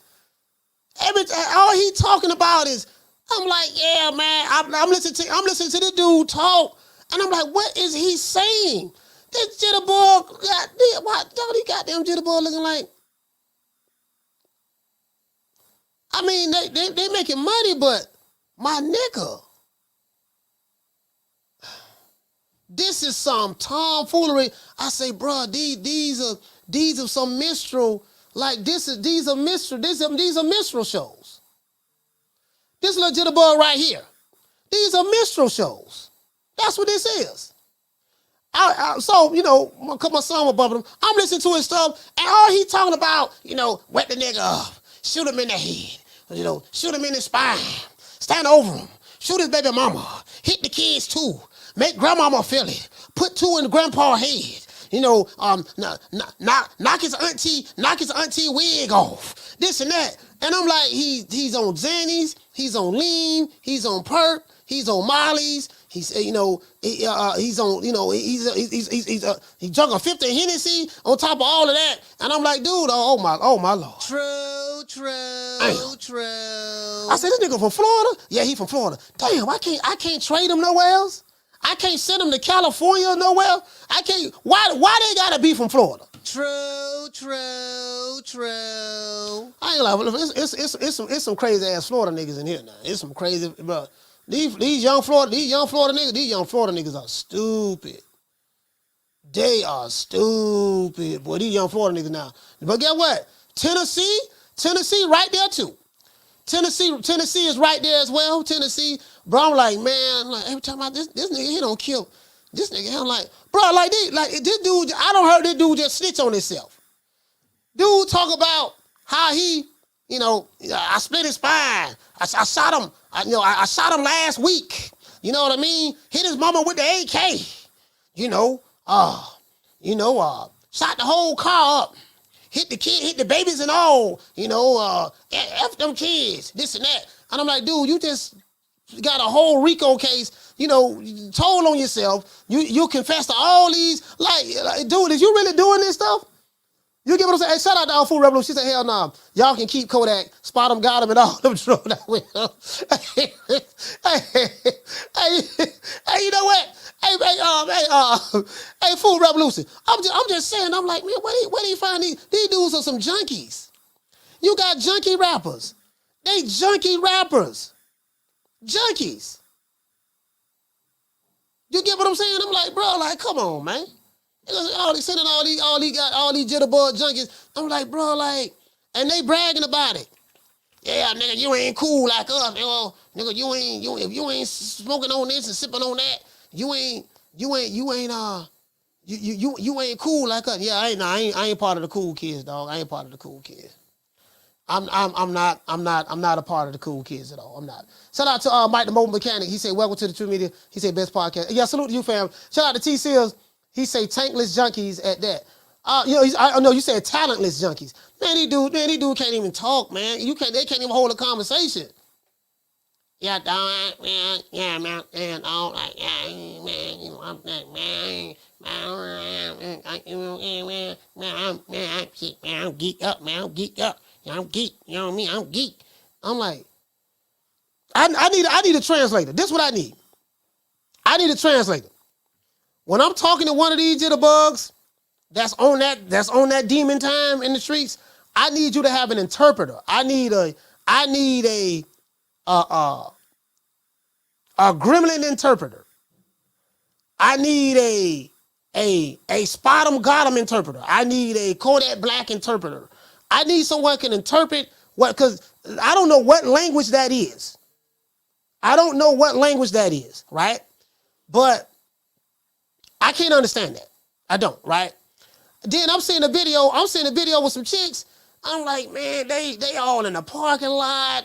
She got a baby on her hip, the baby in Pampers on her hip. They rapping, they twerking on top of a car. They pouring the shots. They pouring Hennessy in each other's mouth. The baby on the right hip, and her friend pouring Hennessy and her mouth like this here, and she got the baby on that hip. I'm like, bro, this is so stereotypical. This is just like menstrual, stepping and fetching. Like, y'all don't see this? I'm the coon in the sellout. I'm like, no, you the coon in the sellout. Do you see what you doing? Dog, you a modern day minstrel. Show. The dudes who doing the minstrel stuff, the stepping and fetching, those guys, they get praised. They get praised. The guy that has the common sense in the group that's pointing out the tomfoolery, he the one get attacked. True. He the one get attacked. He the one get attacked. Oh man, that old cool that nigga sell out. That nigga can articulate, dog. That nigga sitting there saying proper words and stuff. He can spell. Oh, he can spell, dog. Don't nobody be with all that spelling stuff. Hey, he made good grades in school. Nobody caring about no good grades. You know what I mean? He got the nerve to be walking down the street with his pants up on his waist. Man, we don't be doing all that. He's a lame, dog. He's a lame. Yes, sir, I'm lame. True. Yeah. True. Yeah, I ain't got no, yeah. Nah, yeah, I ain't. Yeah, I'm lame. Yeah, you right, I'm lame, dog, I'm lame. I'm the lamest dude in the room. Yes, sir, I will proudly claim that title. Cause boy, if I'm lame, bro, I don't know what you is. Dude, you are a drug addict that's been made a multimillionaire. You have a rap career. Bro, you might drop dead of an overdose any day now. They might find you somewhere in a hotel room, your heart don't stop because when they do the autopsy, yeah, dog, see what it was. He was on Xannies, then he was on Percocet, then he was on Molly's, then he was sipping lean, and then he was on that, you know what I mean? Then he was sipping lean, then he was on that, I don't know what else he was on because y'all got so many drugs y'all on. Jitterbug got so many drugs. I don't know. Y'all thought he was on 5, 6 different drugs, and then he passed away. Then they'll turn around and say, "Yeah, man, the Illuminati. See, the Illuminati wanted them dead. The Illuminati." I'm like, man, y'all be giving these white folks too much credit. That the Illuminati wanted them out of there. No, he wanted himself out of there. True. What no Illuminati? Yeah, the Illuminati killed him. Nah, the Molly's killed him. That Percocet, them Xannies. The dude was on 5 different drugs when they found him in the hotel room. You don't think that played a part in it? No, they ain't play no part. They ain't play no part. What it was, he was dropping knowledge. Yeah, nigga right. True. Nigga talking about something. He was dropping knowledge. Man, shit. Anyway, shout out to Seal the Deal. He said they're not gonna live too long. Oh no. These young dudes here ain't living long. They won't live to see 50. They won't live to see my age. They not gonna live long. They ain't gonna make it at all. They ain't gonna make it at all. They gonna die young, and it's gonna be celebrated. Perfect example, right? Remember when Takeoff got killed? Takeoff got killed. They say Shakur Stevenson was there, right? Takeoff got shot in the head on an accident somehow. Right? He got shot in the head. Everybody was talking about Takeoff for like a week, maybe 2 to after the funeral. Guess what? Don't nobody even talk about him anymore. It's as though he was never here. True. It's as though he was never here. They don't talk about him no more. We just move on now. A new rapper don't came up now. You know what I mean? It's like they got a factory somewhere. It's like they got a factory somewhere in DC.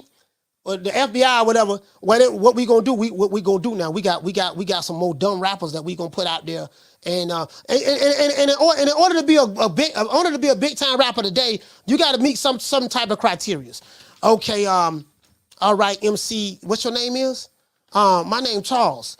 No, what is the name that? Okay, your name is Charles, so your new name is going to be Chopper City. Chopper City. No, as a matter of fact, your new name is going to be AR-15. We're going to do you AR-15, AK-47. Shoot, your new name gonna be Shoot 'em Up, Bang Bang. Okay, Shoot 'em Up. All right, cool. All right now, what you rap about again? Yeah, man, I'm rapping, rapping some real good stuff, man. Trying to help my people. No, you ain't gonna rap about that. What you need to do, rap about, we need you to, what are you on? Well, I'm on lean right now. I'm on perks. I'm on Johnny Dog. I'm trying to tell you, dog, I'm on doggone, man. I'm on the painkiller, dog, I'm on, man, I see your jawbone twisting to the left, but your face turning to the right. Okay, yeah, that's him. Give him a contract. Give him the contract. We're going to make him famous and rich. Let's get you in the studio and see if you make them songs for us. It's like, it's like the qualifications, you have to be ignorant. You have to be dumb. You have to have self-destructive behaviors. You gotta preach self-destruction. You gotta be a modern day minstrel show, stepping infection. You gotta do all that. That right there. If you do that, we gonna go ahead. We gonna make you the most famous guy out there. True. Yeah, we gonna do that, dog. Lil AK. Listen, I want you to rap about. we gonna love these hoes, call them bitches. I want you to rap about shooting women, killing kids. I want you to rap about shooting up the block, slapping grandma down, pushing her down in the street. You shoot, cause they were doing, that's what they was doing. That's what they was doing when I was coming up. When the gangster rap came in, that's what they was talking about. They were talking about that. But now it's just like, shit. But we had a balance. It was kind of a balance, but now it's like, man, god damn, I don't know. Boy, this junk don't went crazy, bro. For real though. Shout out to Thinkers Think. Shout out to Thinkers Think. He said Jason following Christ. In this world, it's all about influence. Yeah, this is the thing though, right? This is the thing, right? And then he said influence. That's funny you say that, right? And they influencing a bunch of fools. Got a bunch of fools over here, dog. We influencing, dog. Just a bunch of fools. We keeping it real. Okay, cool. Anyways, sorry about that. I didn't mean to get off the topic. But I just had to be the one to say it. I had to be the one to say it, since I'm the unpopular one in the group, and I don't mind being unpopular. I really don't give a damn. You know what I mean? It is what it is. I just got to call it the way I see it. Old pussy ass nigga, what's going on, boy? I'm telling you, boy, I'm knock your fuck ass out, boy. Blow for blow, pound for pound, nigga. I got the title, nigga. I'm telling you, boy, finna knock one of you what kind of niggas out. Nigga, I got these hands, nigga. I'm throwing them paws at that nigga, finna knock your ass down again, nigga. Get your ass back up, nigga. Don't run, nigga. I'm telling you, boy, I want all the smoke. Nigga, I'm throwing them paws, nigga. I'm putting them hands on you, nigga. I told you what I'm gonna do to you, nigga. Catch you with the check left hook. Nigga, check left hook, nigga. I told you, boy, pound for pound, nigga. I'm the best. This more action than any Devin Haney fight. Put these paws on you, nigga. I told you, I got your backing up, nigga. I got your backing up. Nigga, watch that check left foot, knock your ass down again, nigga. I'm telling you, boy, it is what it is, nigga. I'm gonna make it do what it do. I'm telling you, boy, we ain't even playing over here, boy. Yeah, see, I can't put Jamie in there. Jamie said he want a shot at the champ. He want to fight Hippity. I just can't put Jamie in there with Hippity like that, man. Hippity too much for him. Y'all see the hand speed. Y'all see how Hippity was throwing them paws and he got 2 knocked down. You see, he's strong too. See how he knocked the other bunny down, went up under him, bam, dropped him. Dropped him twice too and kept throwing them. Get what I'm saying? I think, I wouldn't do y'all like that in the chat. Cause we family. I wouldn't do y'all like that. So I don't want to, again, I don't want to throw anybody under the bus. I want to work your way up the ranks. You just can't jump in there with the champ like that. Shout out to Diaz. You say haven't been receiving notifications. YouTube last few days. Bell icon on Just Check. Yeah, it is what it is. That's why I say sign up for the newsletter, Diaz. I have a newsletter pinned to the top of the chat, guys. That's so YouTube don't send out the notifications all the time. So if you sign up for the newsletter, you'll get a notification from me. I send it to you on my phone myself via email. Did I send it today? Yeah, via email or text message. You would say Lisa Bailey say Bobby Walmart, Marvin Gaye got high. Yeah, they did. Yeah, the musicians in the past got high, but like you said, the music had a whole lot more substance. It's just a different era and a different day. Now it's hey man, the dumb teaching the dumber. You know what I mean? That's just a reality to the situation. What did he say? He said there's some big rabbits. Yeah, there is some big rabbits now. There's some big rabbits for real though. Shout out to Dr. Paul Evans in the building. Shout out to T-Seal, ATL stand up, Diaz. Shout out to Jose, Salute fam, Thinkers Think, School of X-Man, JC in the building. He said drugs and music go hand in hand. Yes, that is true. Parliament Funkadelic got high, right? But guess what? But look at the difference between The old school artists of the past who was on drugs and made music, and compared to the artists of today that's on drugs making music.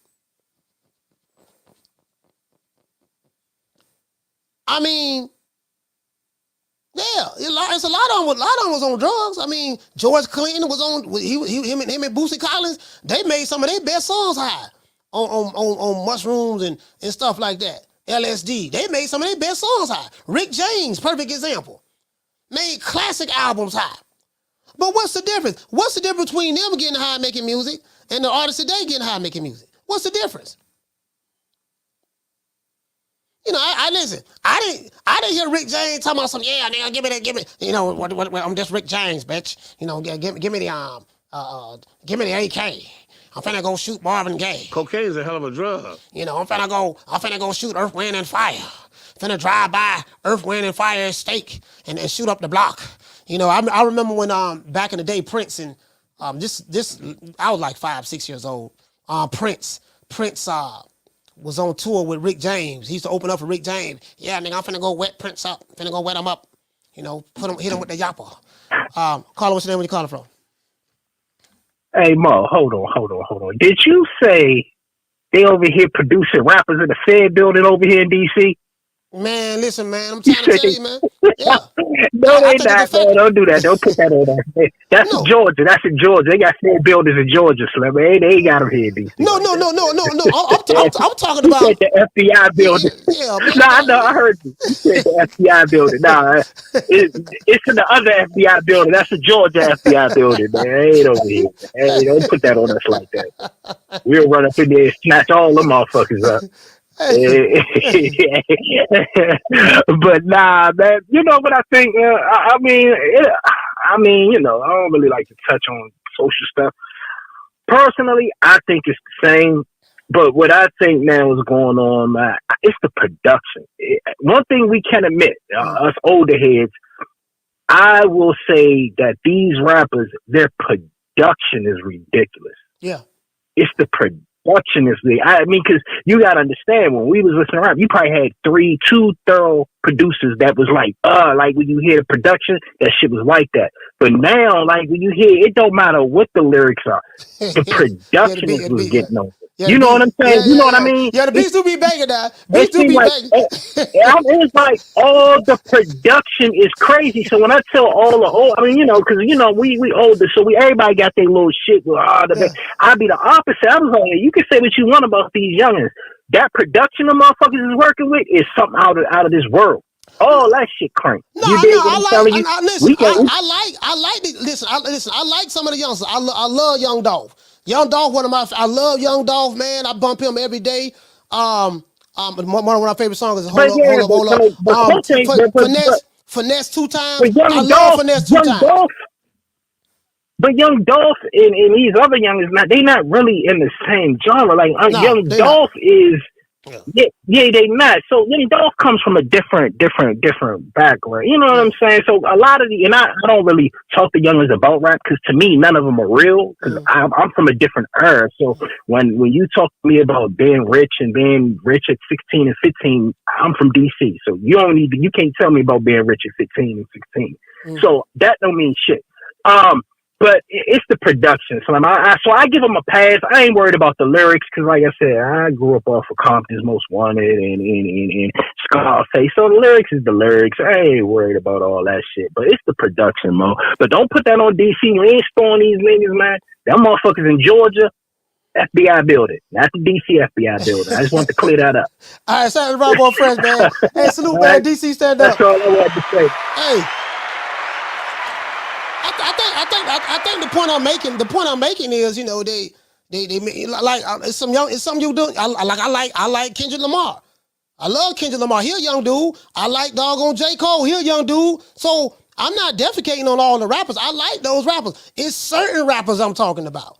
You know, I like the rappers I just named. I love those dudes. I'm like, them dudes tight, bro. Them dudes tight. You know, but you know, I think Lil Wayne started this though, man. Now that I think about it, Lil Wayne used to be fire back in the day when he came out with the Carter and all that stuff there. But at some point in time, because everything Lil Wayne touched just went gold and went platinum, right? But then at some point in time, Lil Wayne got lazy with his lyrics.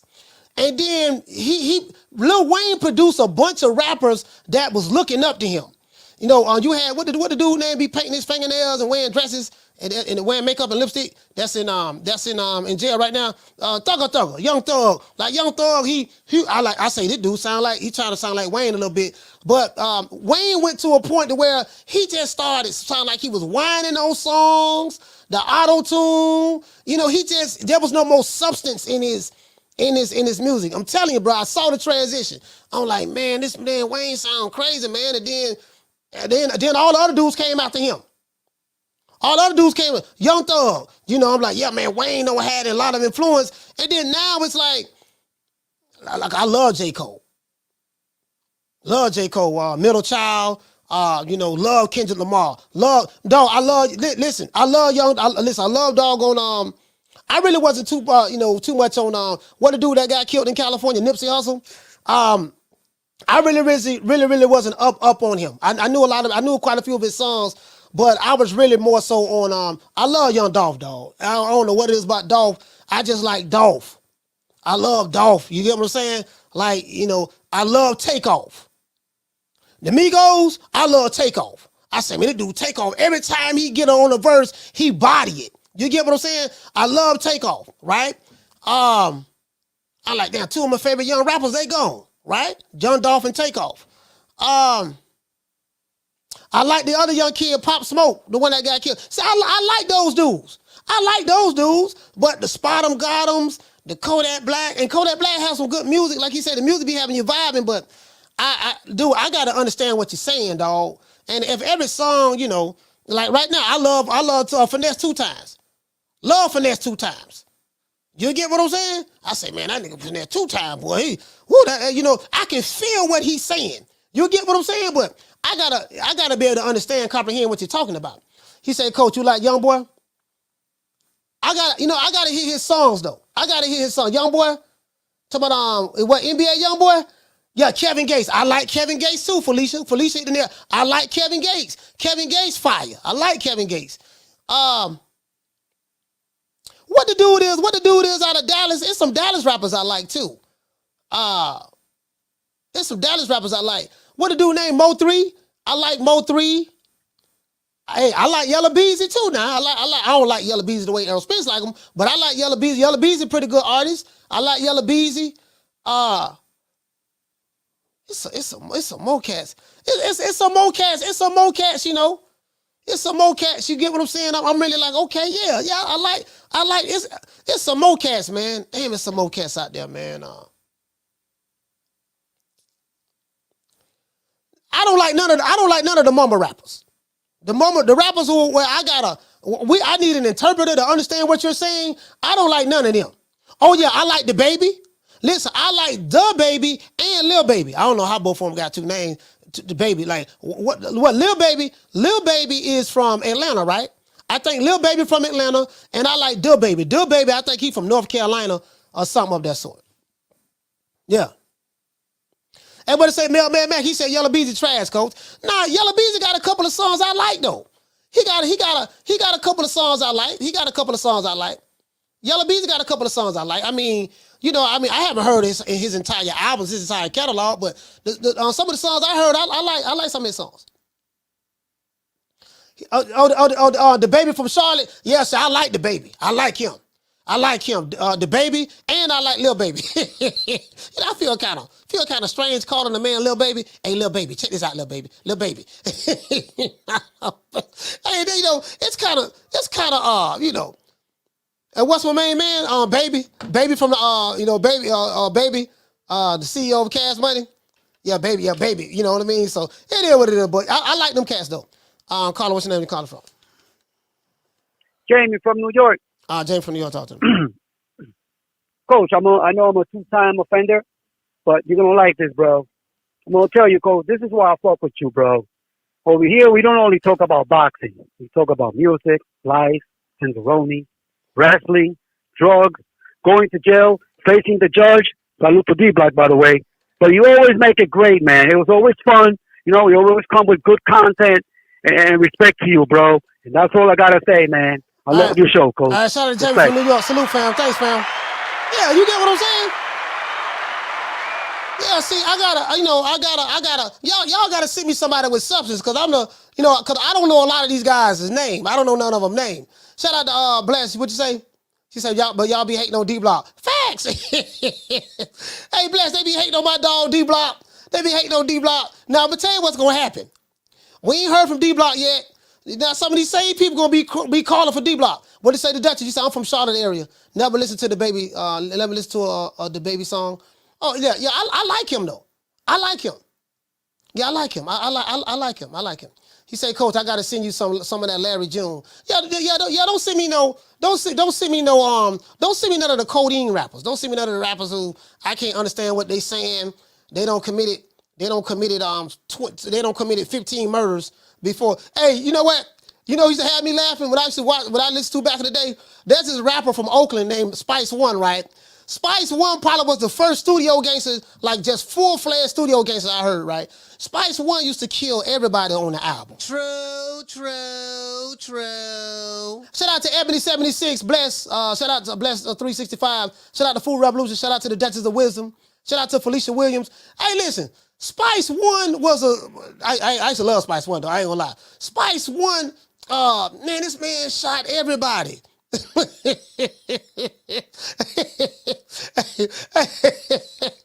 Spice One. I was like, man, that nigga Hell boy. Boy, that nigga Spice One, boy, that nigga committing. Ah, damn. He just shot a dude last week. And then on this album, he shot 15 more people with the Tech 9. And then on the other song, he hit 12 dudes at the park with the Nina Rose. And I'm like, God, listen, you get what I'm saying? This nigga, like, I'm like, how is he getting away with all them murders? True. Yeah, I'm like, listen, how is he getting away with all them murders? Like, this nigga here killing everybody, dog. Like, yo, this nigga here, boy, shit. Listen, I'm scared. Not knowing that these dudes was just straight studio gangsters. Dudes are straight studio gangsters. Nah, these rappers today, nah, some of these dudes, they really want to be about that life for real. True. Hey, some of these rappers today, boy, like, they really be on that. Man, the nigga dissed me in the song, dog. For real? Yeah, he dissed me in the song. What you gonna do? Yeah, man, I'm finna round up. Hey, man, look, I got 10 bands on his head. Y'all go take care of that for me. I'm like, wait a minute, you finna kill this nigga for real? Yeah, we finna go get rid of him. Like, look how Young Dolph got wet up. Man, I ain't gonna lie, dog. That hurt me, dog. Man, when Young Dolph got killed, that hurt me. I felt some type of way about that, man. I say, man, and that's why I feel the way I do about these niggas on the street, dog. Like, these niggas on the street, y'all be killing like just some of like the dudes in the hood that's making the money that can turn around and help y'all. Y'all want to kill the dudes who made it out the hood and can help you. And then when Takeoff got killed, I'm like, oh man, y'all don't kill Takeoff? Y'all don't kill Takeoff too? Oh man, bro. Like what he did? You get what I'm saying? I'm like, man, they just be, oh, bro. It ain't safe being a rapper today. You know what? It is not safe being a rapper today. But listen, boy, I listen to Sugar Free. Boy, I listen to Sugar Free, boy, damn near every day. Boy, Sugar Free, my favorite West Coast rapper. Period. I listen, I love some Cube and Snoop, but Sugar Free, my favorite West Coast rapper. Period. True. I'm like, man, I love some Sugar Free. I ain't gonna lie, bro. Listen, but I'm just saying, man. I'm like, man, bro, like you can't be no rapper today. Like, these dudes really out here trying to kill people, really out here killing people. I mean, we had Pac and Biggie, but that was, dang, Pac and Biggie got killed. Then Scott LaRock got killed years before that, and Eazy-E passed away. They saved out of AIDS. I don't know about that, but you get what I'm saying. But now it's like being a rapper and getting killed is. Being a rapper is synonymous with getting killed. Like, yeah, man, now the nigga saying something about me in the song, dog. And like, these rappers really, really be on that. What's the rapper? Damn, it seems like all the crazy rappers down here in Florida. What's the rapper down out of Fort Lauderdale and Broward County down that way? What's the rapper that's that's out there down that way, he shot he killed his homeboys. He killed 2 of his homeboys in the car. He killed 2 of his homeboys in the car and went on trial. He got tattoos all in his face. What the Florida rap is? I can't think of that jitterbug name. He went on trial and they found him. YFN Melly. Yeah, they found him not guilty, but it was a hung jury or something of that sort. Like, these rappers is really, really doing this stuff. True. The object of the game is to make your money and get out the street. The object of the game is not to make the money and then be a terrorist in your neighborhood and show everybody how much of a killer you is. Like, what part of the game is that? Yeah, dog, what we gonna do, dog? See, we gonna get rich, and then we gonna become gangsters. True.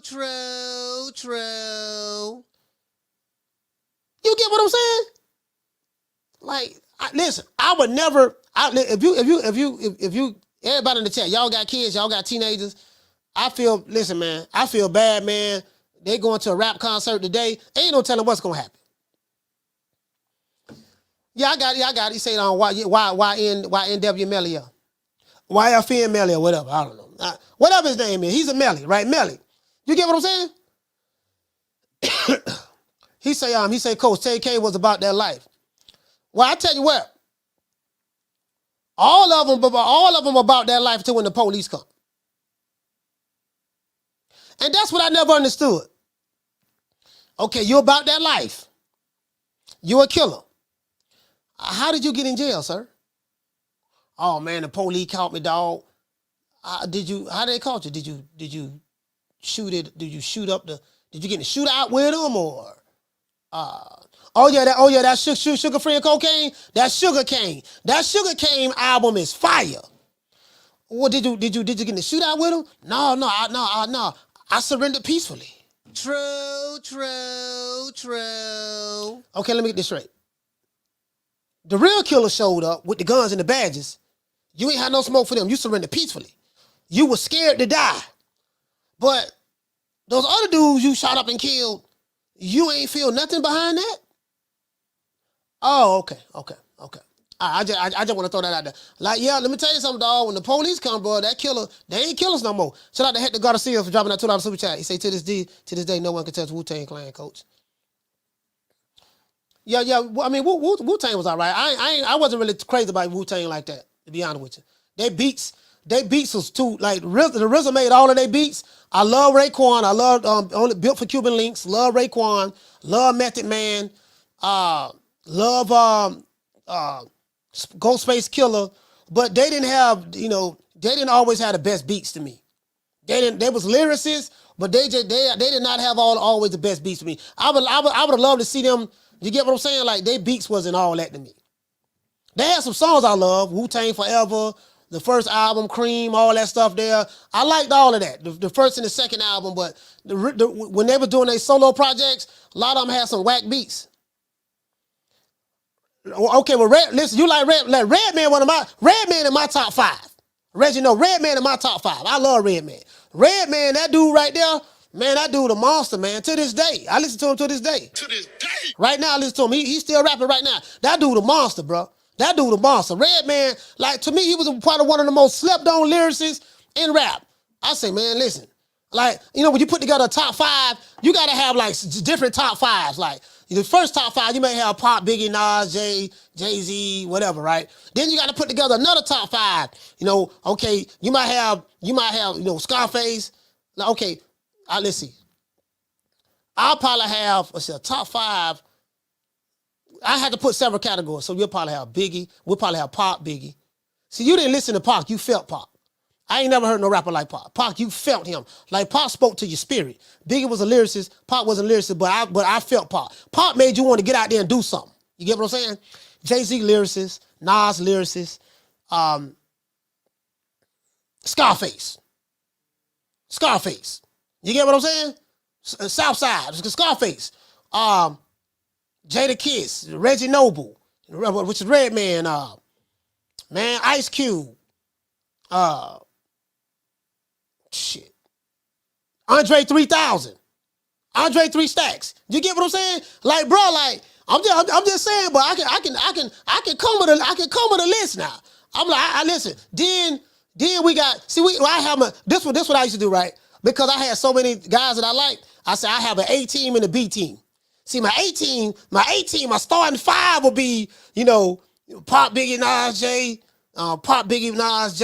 and Scarface, right? And then coming off the bench, I'm gonna have Redman. I'm gonna have Kiss, Jada Kiss. I'm gonna have you just come up with the second team. I might have I like Royce the 5'9". Royce the 5'9" was a bad boy. Yeah, we got to come up with a second team. You know what I mean? I like Sugar Free. I love Sugar Free. You get what I'm saying? Like Sugar Free, man. It's hard not to like Sugar Free to me. Big Pun was a bad boy too. Pimp C, yeah, Pimp C. Yeah, I like Pimp C. I like Pimp C Elena, but I couldn't put Pimp C in my top 5 though. Now, we can go producers. We can go producers though. Who the top producers? Of course you're gonna have Dr. Dre. You're gonna have Dre there. Probably DJ Quick. You're gonna have Jermaine Dupri. You gotta have Timberland. Timberland. Scott Storch. Scott Storch did a lot of stuff on the Chronic album, the Chronic 2000, the second Chronic album. Timbo. Shit. Maybe Swiss Beats. Probably throw Swiss Beats in there. What you say, the Hitman? Yeah, the Hitman. Hold on. Yeah, Just Blaze. I'm gonna tell you somebody else too. What about my main man, Johnny J? Johnny J. He did a lot of production on Me Against the World album. And what's my name? Stevie. What's my name? Stevie. What's his name? Stevie J. Stevie J. Stevie J he produced so many hits for Mace, Biggie on that Ready to Die album. That was kind of like he was that producer over there at Bad Boy. Stevie J, boy, his catalog crazy. Pharrell, Dash produced a lot of songs on the Chronic album he didn't get credit for. Yeah, Battle Cat was good. What it say? You say Dre, Timbo, DJ Quick. Yeah, you talking about Nerd, which is Pharrell and Chad. Oh yeah. Oh, listen, I forgot. Listen, hey, listen. I was getting to Manny Fresh. Oh my God, bro. Listen, Manny Fresh alone. Man, listen, man. Manny Fresh. You talking about the Hot Boys album, Bling Bling, all that. Manny Fresh made 400 Degrees. That entire Juvenile 400 Degrees album, Manny Fresh. Bro, like that dude Manny Fresh changed the entire sound when he came out of music. Manny Fresh, bro, let me tell you something, bro. I tell you, man, y'all go back and listen to that 400 Degrees album, man. Go back and listen to that 400 Degrees album, man. Manny Fresh was just on another planet. Another planet, right? Who else I'm forgetting? Zaytoven, yeah, Zaytoven came later. Zaytoven, yep. Zaytoven. Zaytoven did he made a lot of hits for Gucci Mane. Kanye West, can't forget about Ye. Can't forget about Kanye now. He did Kanye West is a monster too now. Kanye West, who else we got? Yeah, Scott LaRock, but Scott LaRock got killed in what, 86, 87? Scott LaRock got killed. He got killed 86, 87, I think. Somewhere around there. Man, bro, y'all brought up Manny Fresh, bro, and I just the Carter album, man, Manny Fresh, man. What is Big Timers? Man, oh my God, bro. Jazzy Faye was another bad boy. Jazzy Faye. Said Uncle Al down in Miami, man. Uncle Al DJs, yep. Irv Gotti, yeah. Irv Gotti pretty much did a lot of sampling though. Like, I want to give him credit for producing hits because that is, he is a producer. But Jermaine Dupri, like a lot of those guys, they just took, they like somebody like a Manny Fresh,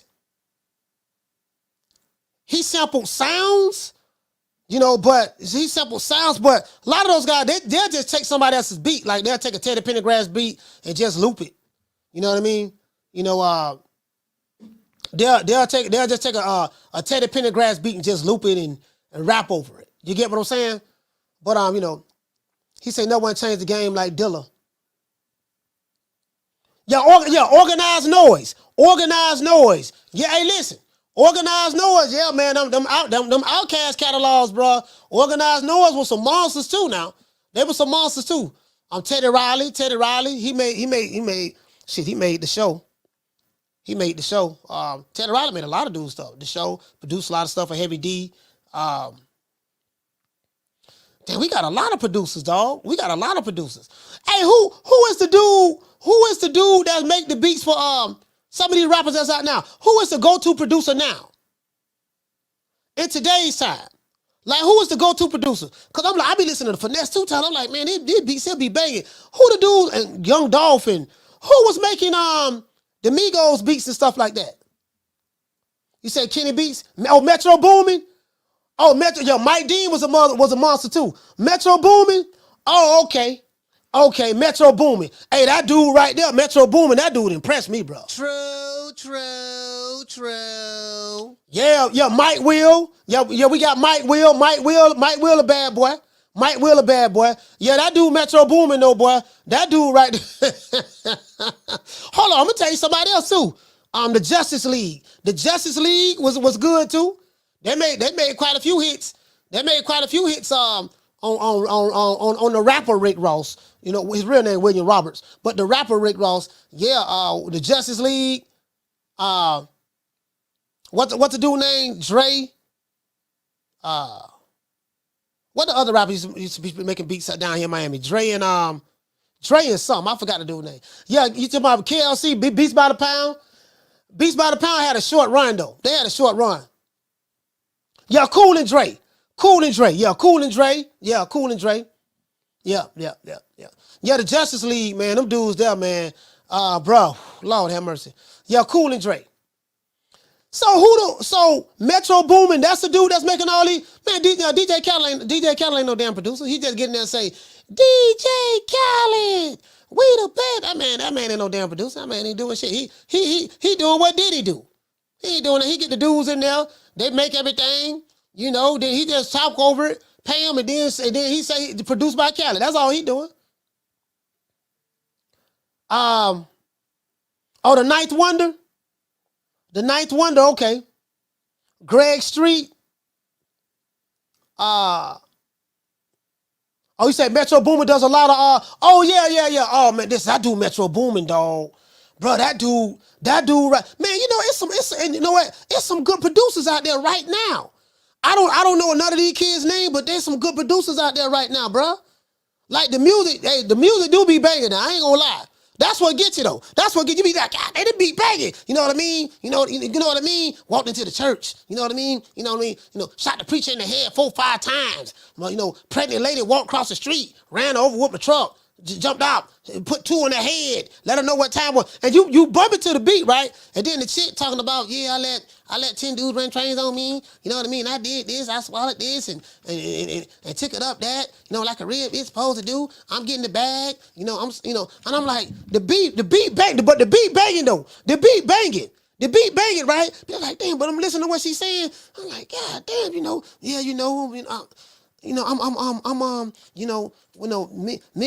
and my ratchet ass friends, we drinking shots of Hennessy with the baby on our hip with the pimples, and I'm like, oh my God, this is so embarrassing. True. Like, I'm like, this is so embarrassing. Like, don't nobody else see this? Like, I really feel bad for her. Like, why you got the babies with the pimples in the video and you drinking shots of Hennessy in the video with the baby on your hip? Don't like this is okay. I'm like, all right, damn, okay. Imagery is powerful. So clearly they're pandering. Clearly they are pandering to a certain group. But the beats do be banging though. The beats do be banging. That's what they get you at. I'm like, man, they beat be banging though, dog. But bro, man, doggone yeah, that dude Metro Boomin. That dude Metro Boomin, dog. Like, it's some good producers out there. Yeah, Marley Marr. Yeah, absolutely. It back in the day. Hey, shout out to Unboxing Jim. It was some really, really good producers out there, bro. Really, really, really, really good producers, fam. Like for real though. For real though. You get what I'm saying? Like, it was some really, really good producers out there, bro. About you. And ever since that first night, it seems like I've been going crazy about you. Mint green chrome in the butt, burnt orange 550. Say the pinky ring pimp, give love pussy. Seafood, big pool, make your girl look. Backwoods, big grill, watch the chef cook. Talk slow, big smoke in the moonlight. Knock your doors down, shout it till your mind right. East Point, Fulton County, where a nigga from. Got love. Hey, do anybody know who made this beat? Hey, yeah. Ooh, that look good. Hold on. How much fun?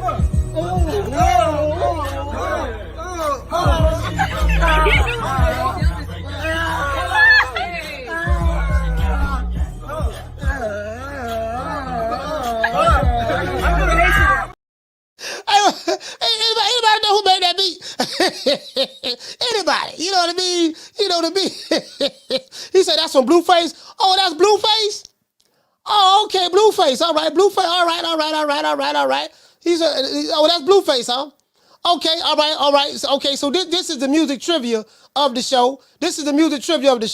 Do anybody, I tell you what, I got a question to ask, right? Do anybody know who made this beat?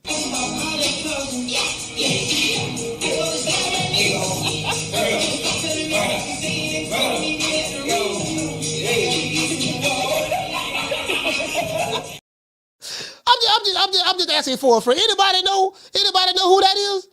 You said Young Thug. That's Young. Oh, that's Thugger Thugger. That's Thugger Thugger. That's the dude that be painting his fingernails and stuff. Who that is? You say Turbo. TC say Turbo. That's Turbo. Oh, that's Young Thug. Oh, that's Thugger Thugger. Oh, okay. All right. I'm just asking, you know. LaJessica said Coach Penn. LaJessica. I'm just trying to figure out who make the beat. You say Blueface extra trash. Hey, look here, man. Why the dude say, hey, what you say? Damien say, is it me or do they all do the same dance? Yeah, you know what? I think they do the same dance, dog. I think they do the same dance. You know, I think it's because they be wearing them tight ass jeans. And there's another thing that I see that's trending in with certain rappers and then even other, like, in the community. I see dudes painting their nails. I'm listening to a group, right? I love this song, dog. I love this song. I be bumping it, right? I said, man, I gotta find the video. What's the name of the song? What's the name of the artist? The artist's name is Masego and Devin Morris. They made a song called Yams. I love the song. The song came out about a year and a half ago, something of that sort, right? They made a song called Yams, right? I love the song. I think they live in Atlanta or something of that sort. But I watched the video and the dude had his nails painted.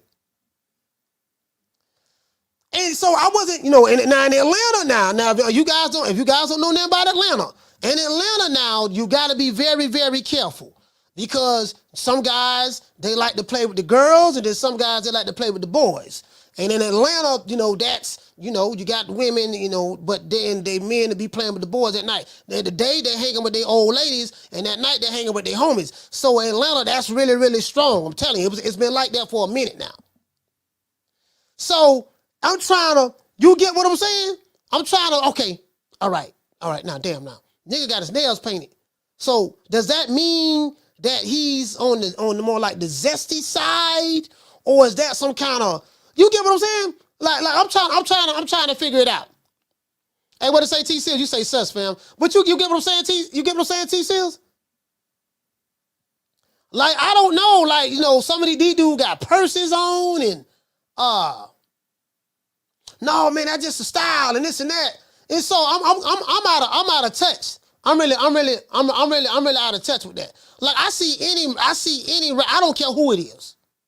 Old school rapper, new school rapper, I don't care who it is. When I see a man with his nails painted, and I'm like, okay, I gotta try to, you get what I'm saying? Because in today's time, it's about everybody being, free, expressing themselves. So I'm trying to, you get what I'm saying?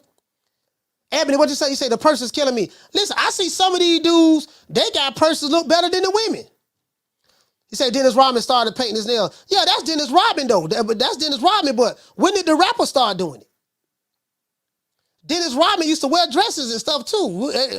We knew about Dennis Rodman even in the 80s. But when did the rapper start? When did the rappers start doing it though? So you trying to tell me Dennis Rodman, a 6'9" basketball player, influencing the rappers? You get what I'm saying? He said Haney wears bags too. Nah, that's a purse. True. Nah, that's a purse there. That's a purse. I don't care who it is. Don't nobody get no pass. That's a purse. Guess what? I got a dude like the dude who sold me this hat. He sell them purses too. They call them merces. Right? They call them merces. You get what I'm saying? A merce. A merce is a male purse. That's what a merce is. A merce is a male purse, right?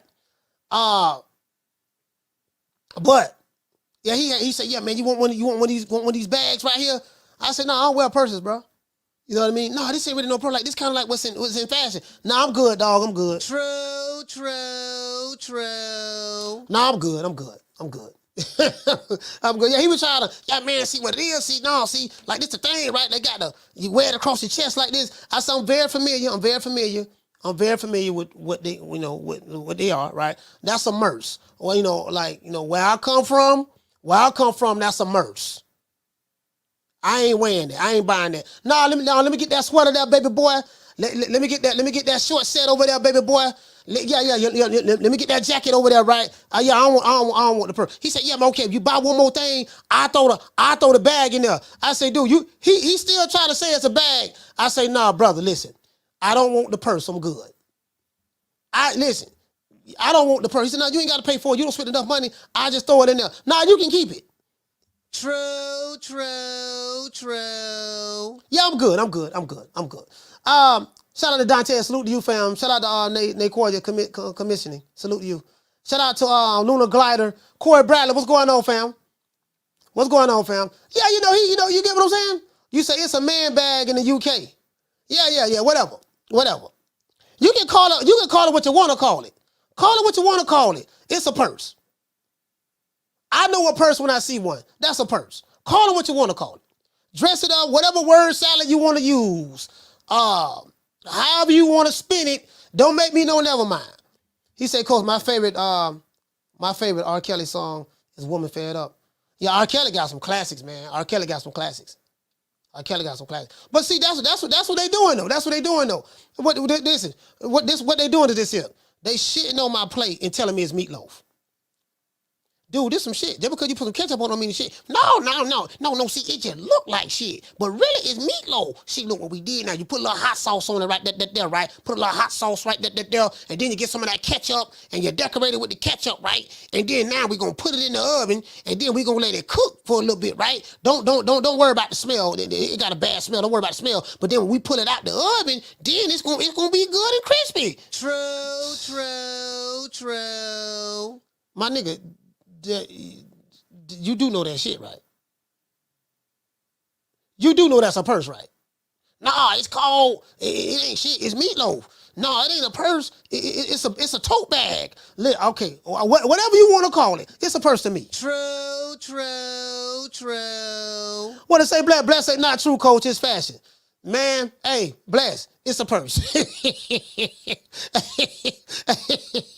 Hey, I'm just saying to me, right? I'm just saying to me, sis, to me, it's a purse. That's all I'm saying. It might be fashion, and then it don't look right. When you see a dude with some skinny jeans, and the jeans is so tight The jeans are so tight that your nuts can't breathe. Just imagine wearing some jeans so tight that your nuts can't breathe. Your nuts are literally suffocating. You got these tight ass jeans on, then you got this purse you wearing, then your fingernails is painted, and then you telling me you a straight up G. True. I mean, you sending me mixed signals. Okay, fingernails painted, check. Eyeshadow, check. Tight jeans that you can hardly walk in, check. Man purse with $50,000 cash in it, check. All right. $200,000 watch with fake diamonds that they told me that it was real diamonds, check. Another $100,000 in jewelry around your neck, check. You get what I'm saying? So, I'm just, shout out to Blair. What did he say? It's supposed to cross their body, not on their shoulder. But Blair, see, the thing with me, even if they wear it across their body, it still look like, you get what I'm saying? It still look like a purse. It just, they're wearing it differently. You get what I'm saying? It still look like a purse, Still like a purse. I'm just saying to me, still like a purse. Put it this way. What did the boy name? Fuck.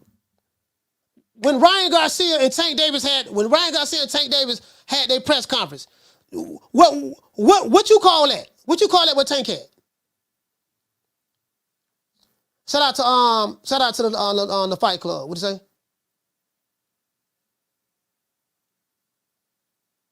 I ain't knocking it. If that's what they want to do, that's what they want to do. I ain't hating on no man. If a man want to wear a purse. But just don't try to tell me it's anything other than a purse. I know a purse when I see one. That's a purse. See, that ain't no purse, coach. You hating. See what it is? See, that's the style now. And that's like that's what's in. I'm like, okay, all right, so purses is in, huh? All right, purses is in. All right, it is what it is. Shout out to JRG dropping that $2 super chat. He said, if you have to explain what it is, it's a purse. True. Hey, he say, if you have to explain what it is, if I can't look at it and automatically know that is not a purse, then it's a purse. Caller, what's your name? Where you calling from? Troy Graham, Baltimore. How you doing, sir? Troy, what's going on, fam? Talk to me.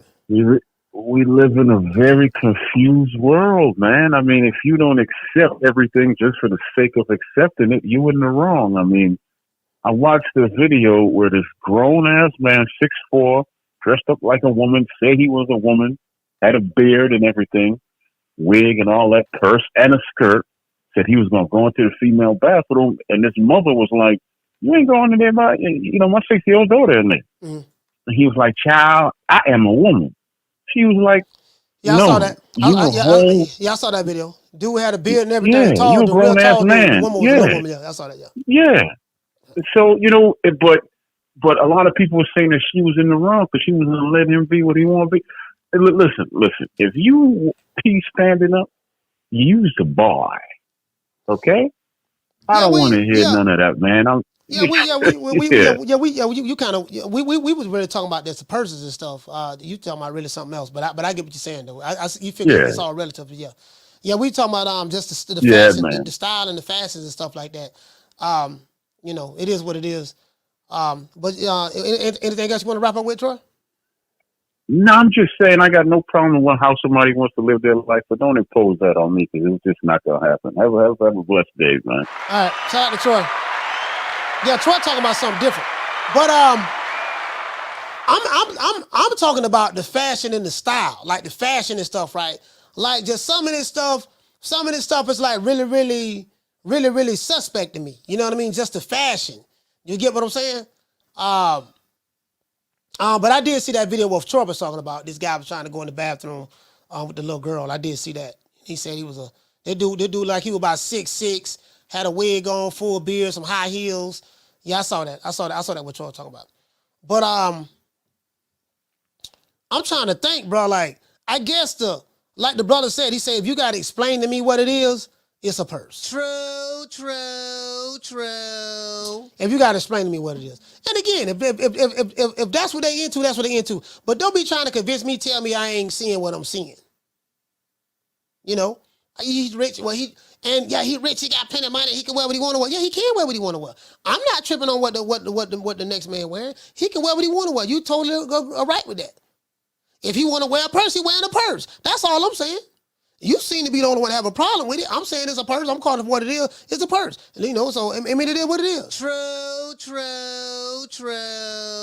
Nigga, that ain't no purse. That ain't no purse. Okay, it's a merce. Take the P off, replace it with an M. You know what I mean? Take the P off, replace it with an M. It's a merce. Does that make you feel better? Hey, what you say? Hey, Martin say, he said D-Block will miss the wearing Canelo draws. Says they're for men because they're boy shorts. And you know what though? That's the thing that get me, man. I don't mean to bring up D-Block. Well, since y'all brought him up, but I just couldn't believe it, dog.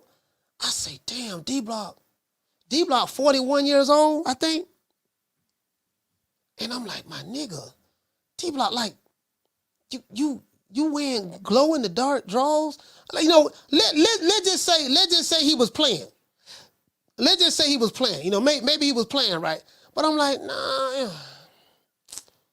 Damn, but why would he play like that? Because no one knew that Canelo had glow in the dark draws. And then somebody dropped the link. Somebody had dropped the link in there. Let me see. Let's see. Somebody had dropped the link. Clothing line. I'm like, damn, D-Block. I mean, I know he a fan. I know he a fan of Canelo, but y'all don't think that's men's tees? Yeah, somebody had sent it to me. I think Food Revolution sent it to me. I mean, he got a whole lot of. Okay, look, Canelo got a whole lot of stuff on here. Look at all the stuff that Canelo got on his website. Y'all look at this. This is Canelo's merchandise. Like, no golf, no life hats. I don't know what that is. Oh, t-shirts. Like, out of all the things you can say that you bought of Canelo's, why the draws? You get what I'm saying? Like, bro, like, you get what I'm like, yeah, man, coach, I got a Canelo hat. Yeah, man, I got a, man, look at it, he got golf clothes. Yeah, I got a Canelo golf shirt. I got a Canelo golf shirt, coach. You get what I'm saying? I'm like, bro, out of all the things that you can buy, you get what I'm saying? Why the underwear? True. You get what I'm saying? Hey, Harvey, check this out. You see all this stuff on here? Like, out of all the things you can brag on, yeah, man, I bought me a Canelo shirt, man. Like, yeah, this shirt fire. I be like, okay, all right, jab a treat. Okay, cool, all right. He got the Halloween special going on. He got the hat right there. You know, Canelo Alvarez logo. You see what I'm saying? He got the hat right there. Okay, yeah, he got the the undisputed. He got all this stuff that you can. You could have called the chat and say, damn, boy, Canelo, I mean, D-Block serious about that, bro. D-Block wearing Canelo shirts and hat. You said the draws. You know, you get what I'm saying? Y'all get what I'm saying? Like, he said the draws. I'm like, damn, my nigga, like, and then I'm trying to save him. I got the cape on my back. I'm trying to save him because I know y'all gonna rip him. I say, man, they finna rip D-Block a new one, boy. You don't let around. He mess around, let Rick Tills find out he wearing Canelo glow in the dark draws. I'm like, man, they gonna be on his neck behind that. So I tried to talk him out of that. But he just called and went to bragging about that. And then I tried to talk him out about the tattoo. Now I'm kind of glad that he didn't do the face tattoo. Because that was the original bet. The original bet was, I think he was saying that if Tank Davis were to lose to Ryan Garcia, he wanted to see Tank Davis fans get Ryan Garcia's face tattooed on the side of their face or something of that sort. I think that was the original bet. The loser was supposed to get the tattoo tattooed on the side of the face. You get what I'm saying? And I was like, man, no, man, D-Block, man. I was shaking my head. I was like, I was like, D-Block. Nah, D-Block, don't do that. Don't do that, D-Block. Don't do that. Nah, coach. Nah, I'm telling you. We gonna beat Bobby. I'm like, D-Block. I don't do that. Nah, D-Block. Nah, just bet a couple dollars, D-Block. Bet a couple dollars. You know what I mean? Bet like $20. Something you can stand to lose. And if you lose $20. You get what I'm saying? Don't do that. You get what I'm saying? But he was adamant. He was adamant about that. Like he really thought that Ryan Garcia was gonna win. I'm like, D-Block, man, the man ain't gonna win, man. He ain't gonna win, man. Hey, shout out to D. Oh, there go D-Block right there. He said they told me I'm on probation. I'm at work, guys. You know, I can't call in. Yeah, you're on probation, D-Block. You can call once a day. You can call once a day. You can call once a day. You can call once a day. You know, it is what it is, you know. He say tattoo with Tank's name and now the underwear.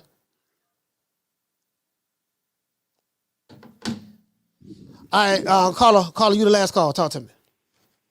Oh, my fault. Okay, I ain't know. Hey, Coach, what's happening, man? It's Coach Eddie, man. I know you talking about this fashion and everything. I remember back in the day, you know, we was trying to get, you know, starter jackets. You know, we were trying to get British Knights and Hoops and Ulysses and all this stuff, man. But Buffalinos, cross colors, all that stuff. Yeah, man. Buffalino, all that stuff, man. These cats be like champions on all the champion shoes. You had all suede, red, green, blue, yellow. Yeah, all kind of different stuff. Like I say, these cats today, man, they got some crazy fashion stuff like that, Coach. But that's all I wanted, man. All right, shout out to Coach Eddie. Salute, go ahead, fam. Coach. No, what I was saying was, I remember, man, I remember when EPMD used to wear the bucket hats. Y'all remember that when EPMD came out?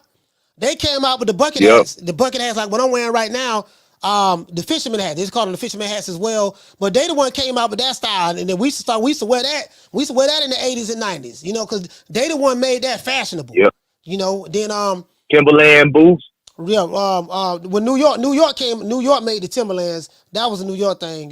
New York made the Timberlands fashionable because, you know, where they at in New York. The bomber jackets. Yeah, you get what I'm saying? Like a lot of the stuff, you know, the rappers do is fashionable in the style. Now the rappers today, you know, they paint their nails, they wearing purses, you know, they paint their nails, they're wearing purses, stuff like that. So it's different. You know, back in our day, they had the fisherman hats on. They had the, you know, the Dookie chains. They had the Cuban link chains, the rope chains, and, you know, we had the Adidas outfits, the Nike outfits, the Filas, the Diodoras, you know, the Adidas, you know, MCM. You know, MCM, you might get your MCM suit. Yeah, making cash money, you know, stuff like that. Yeah, we had all that. Now it's a little different. It's earrings and, you know, I'm saying the rappers. Now the pop artists and the rock and roll artists, they used to do that stuff, paint their nails and stuff like that. Rick James, them used to have on makeup and wigs on stage. Prince, all them guys. Yeah, they had Prince. They had that metro sexual thing going on. Yeah. You know what I mean? That's what they had going on. Yeah. But that was like the rock artists, the pop artists did that. The rappers didn't do that. Nope. You know what I mean? The rappers was looked upon as a little bit more as masculine. Nowadays, it's a little different, you know. But shout out to Coach Eddie, man. ATL, man. Salute for him. Yeah. Hey, what you say to Mark? You said that came from rock music. Yeah, the rock music. Yeah, the rock music. Cause I used to listen to Guns N' Roses. I used to listen to Kiss. I used to listen to groups like man, what's my group name, man? Is it Foreigner? I think it was Foreigner. I used to listen to a lot of those groups, man. Hold on. I used to listen to a lot of those groups. Hold on. Was it Foreigner? Hold on, let me see.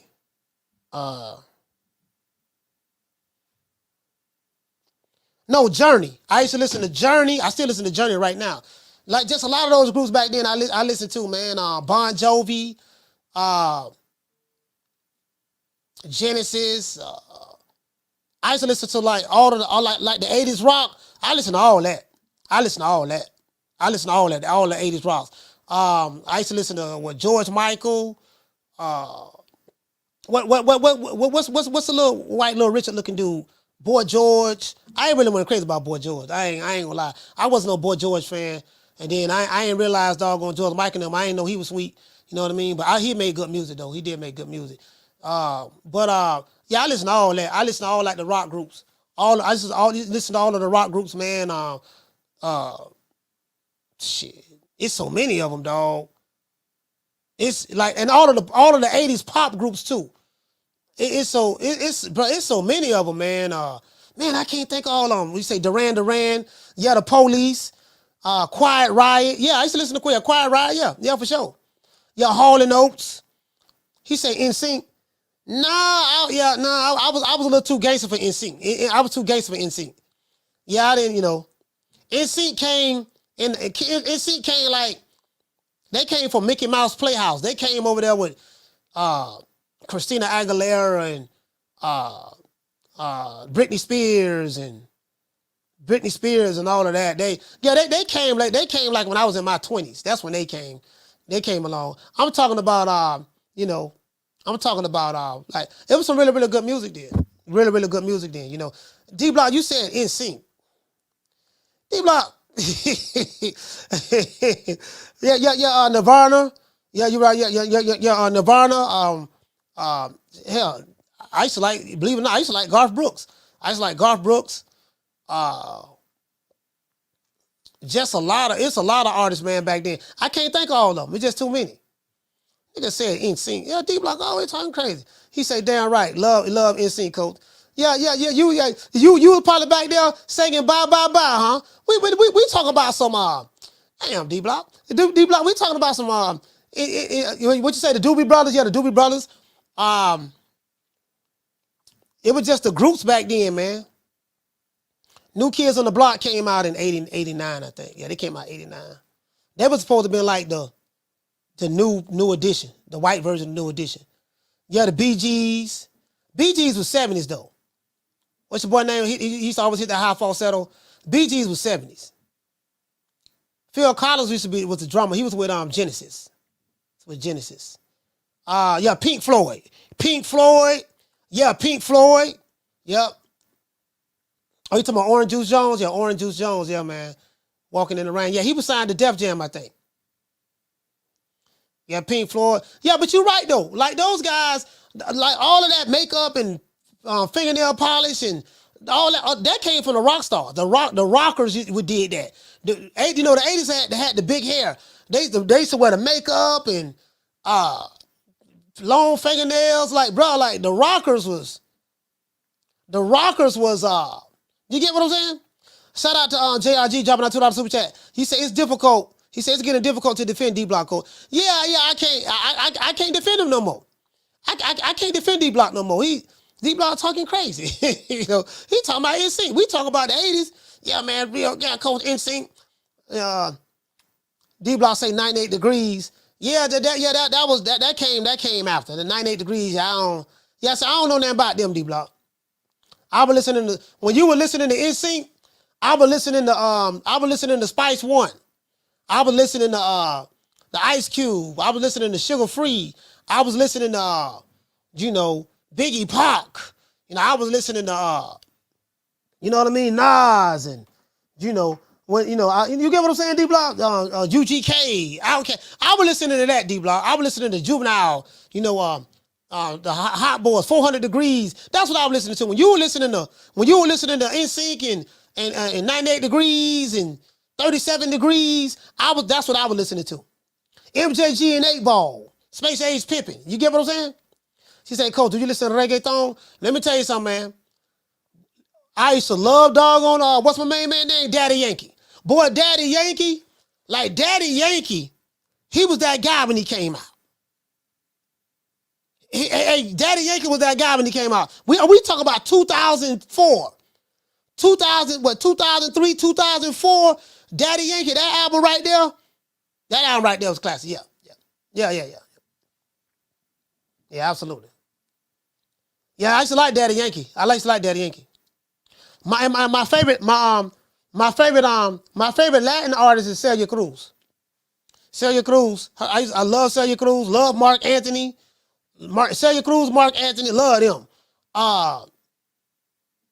Shakira, love her. Juanes is from Colombia. It's I used to listen to that stuff. I used to listen to that religiously. You get what I'm saying? I used to listen to that religiously. You know what I mean? So yeah, Carlos Santana old school. He was back at Woodstock days. Carlos Santana was old school. I used to like doggone Shabba Ranks. Shabba. I used to like Shabba Ranks. Maxi Priest. And then Beanie Man. You get what I'm saying? I used to like Patra. I used to like Lady Saw. You get what I'm saying? Patra, Lady Saw. Like, listen, reggae too now. You get what I'm saying? Dance hall. Like, you get what I'm saying? I mean, you know, of course I love Bob Marley and stuff like that. But listen, I got a wide range. I got a wide range of what I listen to. You know, yeah, Buju Banton, exactly. You know, Bounty Killer. He said, did we talk boxing today? No, not really. We ain't talking no boxing today, to be honest with you. we did like the first hour. We talked boxing like the first hour, but after that, you know what I mean? We kind of got off. We started talking about music, man. Brady 12 say Vanilla Ice. Boy, hush. hey, boy, hush. He talking about Vanilla Ice. Boy, hush. Hey, shout out to Tila. You know what I'm talking about, Vanilla Ice. Let's give everybody a round of applause.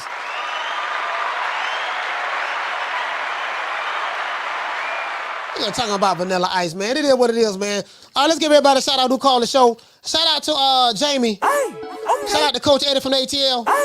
Shout out to Marty from Old Town. Shout out to Ron Boy Fresh from DC. Shout out to Troy from B-More.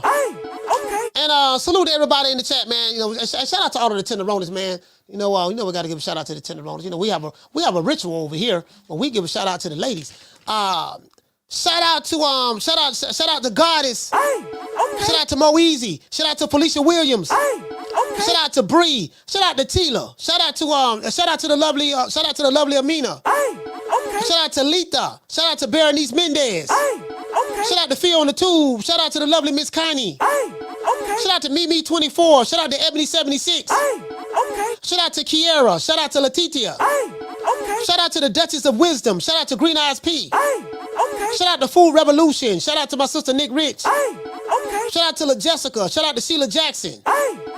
Shout out to Jackie Hernandez. Shout out to Bless 365. Shout out to Elena. Shout out to Passion for Beauty. Shout out to Lisa Bales, my sister. Shout out to Summer in November. And shout out to Abigail. Yeah, man, it is what it is, man. I like to sit back. And we spoke about boxing for an hour, and then we got sidetracked. Hey, y'all know my ADD don't kick in. You know, when my ADD kicked in, sometimes I kind of get off topic, man. It is what it is, man. But, you know, before we go, we got to say all praises due to the Most High, the Most Exalted, the greatest human being on the planet Earth, Mr. Al Heyman. Well, you know, I guess I got to be like everybody else and sing Al Heyman. I can quit my job now, baby. 6 figures, baby. You feel me? But a name. Do you have a name? Oh, nah, I ain't got no name, you know. Name them names, man. They know who they is. Name them names, please. The names need to be named. They know who they is. The Mexican monster. You know, we gotta give a special shout out, man, to Gloria Day and the fabulous Set Trips. Gloria Day and the Set Trips. These niggas don't play. These niggas don't play. We don't play. You ain't heard, they be tripping. We be tripping. So they swerving on. No faking and no snitching. And repping hard for the set. Oh, mamas, it ain't no lie. Because niggas gonna bust. Niggas gonna bust. Hey, man, we finna do a pop-up, man. I'm finna go on the patio, man. We're gonna do another pop-up, man. So we're gonna drop this show and we're gonna pick it back. Normally, this topic that we're talking about right now, we normally do that outside. This segment of the show is supposed to be boxing. Then we go outside and we talk about the other stuff. But I kind of got sidetracked. That's my fault, y'all. But I see you guys. As a matter of fact, Well, we're gonna go ahead and go out Devin Haney style, and then we're gonna go ahead and wrap it up. And I'm gonna go ahead and give everybody a shout out, and we're gonna take it to the patio.